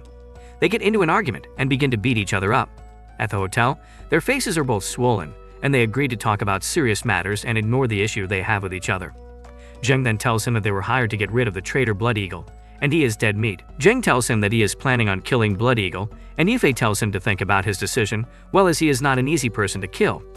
Yifei tells him that it is as if his fifth brother is hiding something from him, as everything that happened the last time is a little fishy, and he advises they investigate the matter thoroughly before acting. Zheng agrees and tells him to control his aura, and leave it to him to settle the matter, as he does not need to suffer himself. Zheng takes his leave, and Yifei begins to wonder what Blood Eagle is doing. Yifei then goes to the Tanhua Hall to get some clothes, and he sees Su Peng, who is in his school, and he begins to catch up with him. Su Peng also tells him that Tao Diai is getting married and invites him to join him, and Yifei agrees to the offer since he has nothing doing. At the house, they all recognize him, and they invite him to join them for their small talk, while Tao is getting ready for the dinner. Yifei immediately calls Xinyu, and she asks him if he thought about her lately. Meanwhile, at the outskirts of the factory, Zheng and his men go out and they see the terrorist base, and they begin to devise a means to getting into the base. They see that it is heavily guarded, and they go into the base and begin to take out the guards. Zheng then goes into the base and sees Blood Wolf and tries not to alert him. Zheng the Silver Eagle begins to fight with Blood Wolf, and he knocks him down, but Blood Wolf immediately stands up to his feet, and he tries to attack Zheng, who effortlessly dodges the attack. Zheng calls Blood Wolf a rat, and he also tells him that it has been long, and he notices that Blood Wolf has improved in his skills, but Blood Wolf ignores him, and a member of Zheng's team jumps behind Blood Wolf's back and tries to kill him, but he quickly senses it and uses his knife to kill the man. Blood Wolf then tells Zheng that there would be no one to disturb them as he has killed the man that tries to interrupt them, and he also adds that he does not know what is on his boss's mind as he had asked him to capture Zheng alive. Blood Wolf tells Zheng that he is not going to be naive as he is interested in killing Zheng. Meanwhile, at Tao Di's house, Kyo narrates to his guests that the situation with the thugs was so critical as the thugs were charging in his direction, and he had told them that his father is in the KO gang, and the thugs became frightened and they quickly escaped. The guests begin to tell Kale that he is awesome, and he tells himself that he is the center of attraction, as he hopes Lee Yifei is looking at him because Yifei has always been acting cool when they were in school, and he had used that to snatch the beautiful girls. Kale tells himself that it is his time to shine, but he suddenly hears Yifei receiving a call from Lee Xinyu, and he immediately turns down her offer, and this makes Kale angry as he realizes that Yifei is acquainted with the renowned host. Kale recounts how Yifei started by calling her name out and pretended that he was not free. Then he tells himself that Yifei is behaving like an aristocrat who is acting cool. They begin to wonder how he got to know the two celebrities, and they tell him to prove how he was able to know them, seeing how low he is, and with a status like his it would be impossible. Biffy sees the need not to bother and begins to smoke a stick from the panda cigarette. He throws the pack to them, and they see that it is a very special cigar that is given to men in high places. Kale becomes angry and sees that he must stop them from making everyone see him as an elite. Suddenly, the groom rushes in and tells them that the host got into an accident and will not be able to make it to the event. Yifei then asks him if he has contacted another host, and he tells them that there is no one available. Kale then suggests he sees Xinyu, as she is a very popular television host. On the other hand, Zheng and his team continue to battle Blood Wolf, and they see that he is managing to block their attacks and see that he has managed to strike Zheng as he is not able to dodge his attacks. Zheng then launches another attack on him and tells him to go to hell. He then informs him of how lucky he is and promises not to miss on the next move. Zheng tells him that he is so weak, and it seems that his boss has lowered his standards for him. He tells him that he is testing out his skill on him as he is not ready to fight his boss, and tells him that he is pretty average. Blood Eagle tells him that he has not changed, and Silver Eagle then receives information from his team warning him of some explosives in the warehouse that will go off in 30 seconds. Zheng becomes surprised and sees that he has been played, and Blood Eagle begins to walk away, telling him that he only pretended to be weak so as to drag time.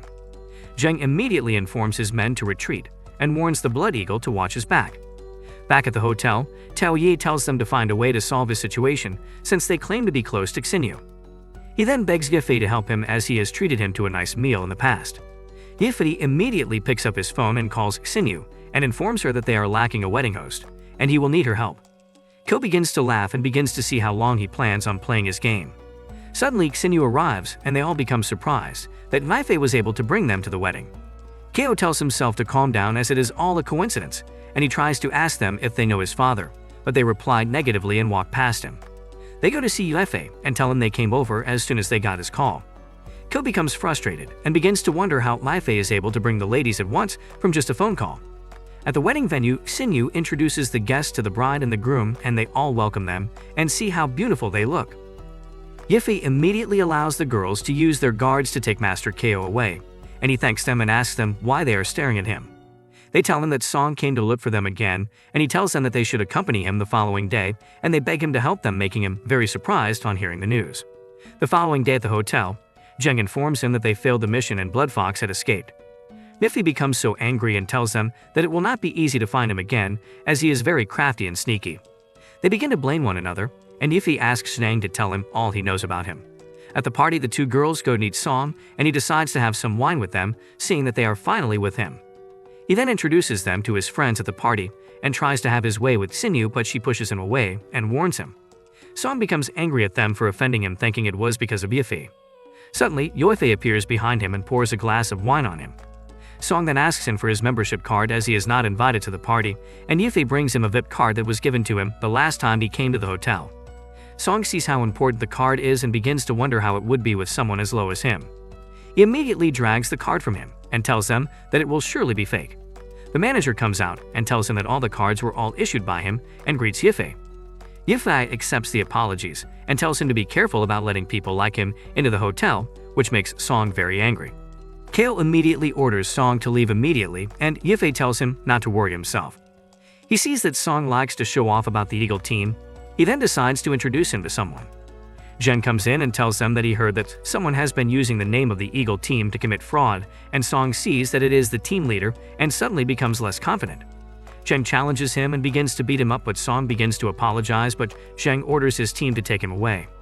Zheng thanks Yifei for looking out for their name, and the manager sees why Miss Su has high hopes for him. Xinyu and her friend then thank him and give him a kiss on the cheek as a reward to him. The next day at Ying's company, Yifei greets Xiaoxu, and Ying begins to pull him and tells him to follow her. Yifei then insists they talk at home as they are in the office, but she tells him to shut up and follow her into the office. Yiffei follows her in and asks her what she wants, and she tells him that she has good news for him. She tells him that the people targeting her company has started to dissipate, and he notices that she is smiling. She tells him that her problems have been solved, and Yiffei advises her to smile more in the future. She then decides to reward him as he has contributed greatly and immediately bends towards the table. Yiffei begins to wonder what kind of position it is and begins to think that she wants something else. She tells him that she is preparing to transfer him to the executive department, and he tells her that she cannot do anything to him as they are colleagues and moreover they are in the office. Ying becomes angry and begins to beat him up and tells him not to dream of entering the executive department. Yiffei begins to feel bad and wonders why he had to mention the last statement. Suddenly a car pulls up beside him and he sees Miss Su, and she hands him tickets to go on a break and relax. Yiffei begins to wonder why there are 3 tickets, and she tells him that she wants to compete with the girl in his life for him. She drives off as there will be nothing else to talk about, and Yiffei remains speechless. Meanwhile, at Song's International Limited Company, Song informs his workers to get lost and instructs them that no one should bother him. He goes to see Blood Wolf and his boss and asks him why Yiffei has not been taken out. He replies to his question and informs him that Yiffei is the Golden Eagle, and Song tells them that he does not care. He then informs them that Su has invited him for a vacation and tells them to try and get rid of him then. The boss appreciates the information and tells Song that he has a plan, but it will require his assistance. On the outskirts, Jing continues to go after her favorite criminal for coming into the police station to market hair removal products. She is immediately knocked out by the group she had fought before, and the 2 ladies decide on sparing the thief, and they drag him with them. The leader then promises that Golden Eagle's days will soon come to an end. At the cruise ship, Yiffei, Ying and Shanshan sees that the ship is beautiful, and they seize Miss Su, who then tells them to board the ship. The head security for Miss Su then tells Yiffei that he trusts he will protect her, and he guarantees her protection. Yiffei then sees that 2 of the guests are acting strange, and he immediately sees Ying coming towards him. She asks for his arm, and he asks her what his identity is. She tells him that it will be decided based on his performance, and she immediately follows him onto the ship. On the ship, Yiffei begins to take pictures of the 2 guests, and he immediately picks up a scent on the ship and sees that it is familiar. Ying then informs him that she has seen the room, and he ignores and decides to follow her. Meanwhile, Zheng continues to inform the other guest on board of his story on how he became the leader, and Yiffei overhears all he has said about him being not good as a leader and gets angry at him again. Yiffei begins to beat him up, and Zheng decides to introduce him to the guest again properly. Yiffei then asks him what he is doing on the ship, and Zheng tells him that he is on the ship because he is done with their mission, and also because he has learned how to talk to the lady from him, and he has come to talk to a lady. Yiffei then warns him not to force himself on her, and he immediately sees that the auction has begun. Yiffei then sees the guests again and begins to wonder why they are there. The auction continues, and the guests tell him that they host such events there as he watches as they begin to buy the antiques. Miss Su then takes them to the VIP room so that they can witness the entire auction from the glass window. Ying sees that the wine is good as it is one of the remains of the Titanic, and Miss Su asks if he is interested in it as she will love to get it for him. She asks him if he is sure, and he tells her that there will not be any need as he sees that the atmosphere begins to change as Ying begins to wonder what is going on. Yiffei then decides to go out of the VIP room for some air as things are getting tense. The minister suddenly bids the drink, and the guest becomes happy, and Nora tells him not to inform people that she came with him since he is not the one that purchased it, but claiming to be the one that purchased it. At the captain's cabin, the Blood Wolf and his men beat up the captain and inform him that they will be taking over the ship. Meanwhile, Yiffei goes outside the cabin for air and begins to wonder what Miss Su is trying to do, and he is suddenly ambushed by one of the assassins that were sent to kill him. Yiffei blocks the attack and asks who he is. He tells Yiffei that he has come to end his life. The assassin then goes to attack him, and Yiffei begins to dodge the attacks, and Yiffei sees that he is getting quicker, and he tries to use a hidden weapon against him, but the assassin tells him that his weapon is useless against him, and they continue to fight. The assassin then sees that he is skilled in throwing daggers, and Yiffei uses the opportunity to pin her down. Suddenly, the guest comes out and sees Yiffei on top of her. He thinks that he is trying to have an affair with her as she is not among the 3 ladies he came with, and he immediately tries to hit him, but Yiffei pulls back to avoid the punch. He accuses Yiffei of being a scoundrel, and he will not allow it to happen. In a random room on the ship, Jing the police officer wakes up and begins to wonder where she is. Jing begins to wonder where she is and notices a fishy smell and begins to wonder if she has been captured. She notices someone beside her and tries to ask him where they are, and she sees that he is the thief that she has been chasing. She tries to hit him as he is the reason she was caught, and she begins to hear the conversation of the guards outside about trying to harass her. She sees that it is no longer safe for her to be there, and she asks the thief if he knows a way out as she plans to escape. She comes up with a plan and tells him to go ahead with her plan, and she tells him to use his teeth to chew her out of the ropes. The guards suddenly arrive and ask them why they are so noisy, and they see that they are still asleep. They leave and Jing sees that she is unsuccessful and begins to wonder what she can do. On the other hand, Yiffei and the guest begin to fight one another, and the assassin sees that he was defeated by 3 moves and terms him to be weak. Yiffei then asks him why he is helping her, and if he is together with her. Suddenly, he is attacked by another assassin, and they are surprised at his speed that he used in attacking Yiffei. But Yiffei blocks the attack and sees that he had become faster. Yiffei becomes surprised at how angry he is and notices that his speed has increased. The assassin becomes surprised, seeing that he has defeated Yiffei the Golden Eagle with just 1 blow, and he continues to rush Yiffei with lots of blows. He continues to blow him and notices that Yiffei has disappeared, and he begins to wonder where he has gone. Yiffei immediately appears from the fog and plans to ambush him, and he hits him from behind and tries to hit him again. Yiffei continues to jit him and sees that he has blocked his attacks and notices that his defense has strengthened too. He catches Yiffei by his foot and throws him to the floor, telling Yiffei to watch him as he continues to beat him up. Meanwhile, the soldiers guarding the prison where Lin is kept begin to wonder where the noise is coming from, and one of the guards tells him not to bother himself as he is only interested in drinking. Lin sees that she was just 1 step closer to succeeding and tells him that he is all to blame for being so clumsy. She sees that the ropes are still untied, and the prisoner tells her to rest since everything has turned out the way it should be. She then asks him why he had to commit those illegal acts and tells him that she remembers his first visit to the police station, which was a case of him stealing a woman's underwear in public. He immediately recalls how the entire incident went down, and he remembers her hanging her underwear on the rooftop, and he took the chance immediately she left and took her underwear. He then picks up the underwear and sniffs it, and he begins to behave like a pervert. She gets angry and begins to call him a pervert. He then begs her to listen to his explanation and tells her that he did it because he realized that she stole his detergent powder, and that was the reason why he was sniffing her underwear. Lin then asks him if he is single, and he confesses to her that he is an eligible bachelor and begins to wonder how she knew.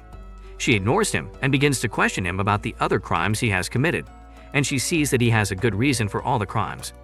She then promises to apologize to him if she investigates and finds out that all he said was true. She then asks him why he is short on cash and begins to tell her about himself and how he promised to raise his siblings all by himself. He tells her about the doll he promised to buy for his little sister Jing and how she was diagnosed with leukemia when he started working a part-time job. He informs her that he could not afford the amount of the medical fees, and he began to work harder so as to raise enough money for her medical bills. He begins to cry and tells Lin that he has listed all hope of her surviving and just wants to buy a screaming rabbit for her before she leaves the world. On the other hand, Yiffei blocks Tanlin's attack and tells him that he should prepare for the 3rd round. Yiffei tells him that he can see that he is not a nobody and promises to show him some of his capabilities, and he goes to attack him. Ying immediately comes in with Nora and orders them to stop fighting and begins to wonder what they are doing. The assassin sees it as an opportunity to escape and leaves. Yiffei sees that they know one another, and Tanlin sees that he is a good guy and he has been attacking the wrong person. Tanlin and Yiffei then go into the ship to have a drink together, seeing he is a good person and not a bad one. Yiffei then notices Song and Kyobin, and he tells Tanlin that he is still going to be needed to fight since the fight did not satisfy them. Meanwhile, on the other hand, Jing begins to wonder why he would give up at such a crucial time. She then promises to help him with a solution to his problem once they are off the rope. The officer then tells him to look for a way to get out of the ropes, and he suddenly remembers the little child and breaks free from the ropes. Ali begins to tell Jing that he can no longer lay low after going through so much, but Jing becomes angry, and she immediately uses her leg to hit his mouth. Then she tells him that he is stupid as he did not untie the rope that was used to hang her when he had the chance, but he tells her that he is just trying to act cool. Jing yells at Ali that he should be fast, and after untying her, she asks him how he managed to cut the rope. Then he shows her the file with him because he is a locksmith. Then she tells him that there are 2 people outside the door and they need to get rid of the men, but Jang also tells Ali that she has an idea for how they would escape, and soon Ali distracts the guards and they immediately escape the place as the guards fall to the ground and the assassins. Meanwhile, at the cruise bar, Kyobin comes to meet Ying and Nora as he begins to tell Ying that he would take care of her, and he begins to think about how Ying is, but he tells himself that he wishes that he would be alone with Ying. Li Yiffei comes in, and Kyobin becomes angry as he sees Yiffei, but he remembers how all the girls he had liked in their school days had always liked Yiffei instead of him. After Yiffei has greeted Kyobin, he asks Yiffei what his relationship is with Ying. Then he tells Kyobin that he is Ying's boyfriend. Bin becomes angry, and he begins to think of how possible it is for someone like Yifei to be able to be her boyfriend. As Bin becomes surprised and Yifei becomes angry, because Bin begins to shout, and he also invites the attention of a member of his thug, and the two begin to argue. The two begins to fight, and as Li Yifei becomes tired of it, he immediately steps in and beats up a man, and as the man leaves, Yifei tells himself that he has to do a background check on the men, but as they all stand to assess what has happened, they suddenly begins to hear a noise from the floor above their floor, and they notice that the sound is coming from a gunshot. They suddenly hear a man introducing himself as one of the 4 ambassadors of the Stick organization, and he also adds that the cruise has been hijacked by his team. Then he yells at the people there that they should all bow down, and he adds that some people should pack all the money they have made from the auction. Ying tells Yifei that Shanshan is still at the auction venue. Then Yifei immediately instructs Chanlin that he should take Ying and Nora to their rooms for their safety while he goes to settle the mess. Meanwhile, Jing begins to fight with the assassins, but as she fights with one of them, she hits Jing, and as Jing withdraws from the match, she immediately tells Ali that he should escape while she covers for him. One of the assassins tells Jing they did something to spoil their reputation, but when she asks, they tell her that she has forgotten about it, but when she recollects that it is the same assassin.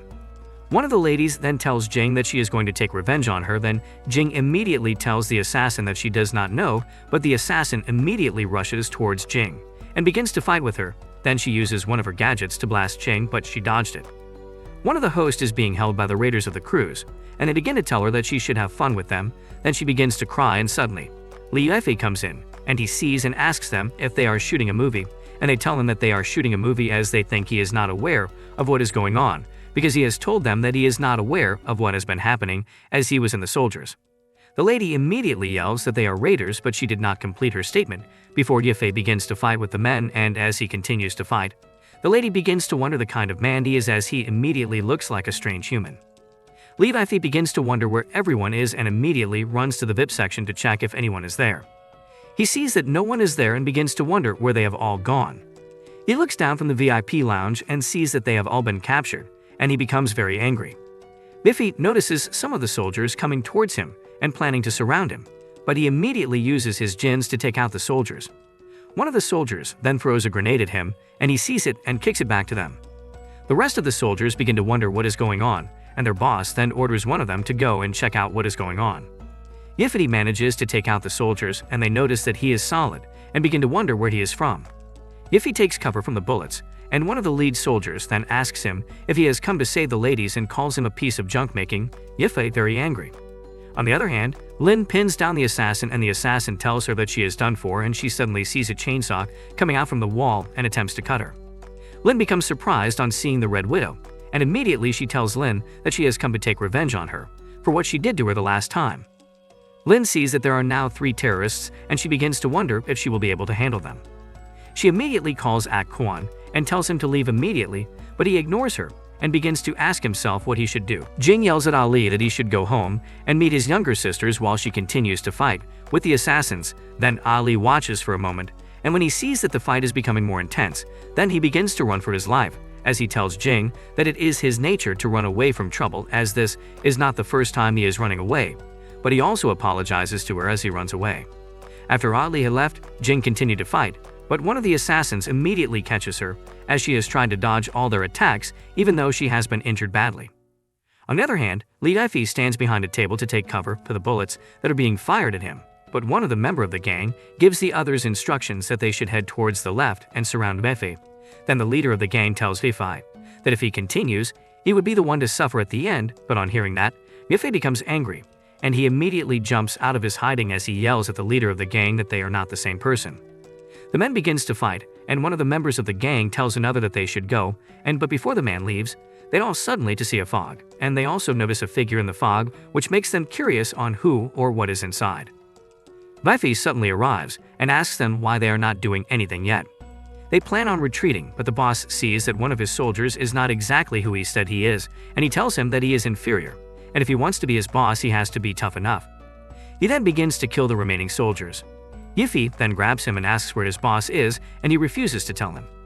Yifei informs him that he will be able to find his boss even if he hides his location, but he tells Yifei to go to hell.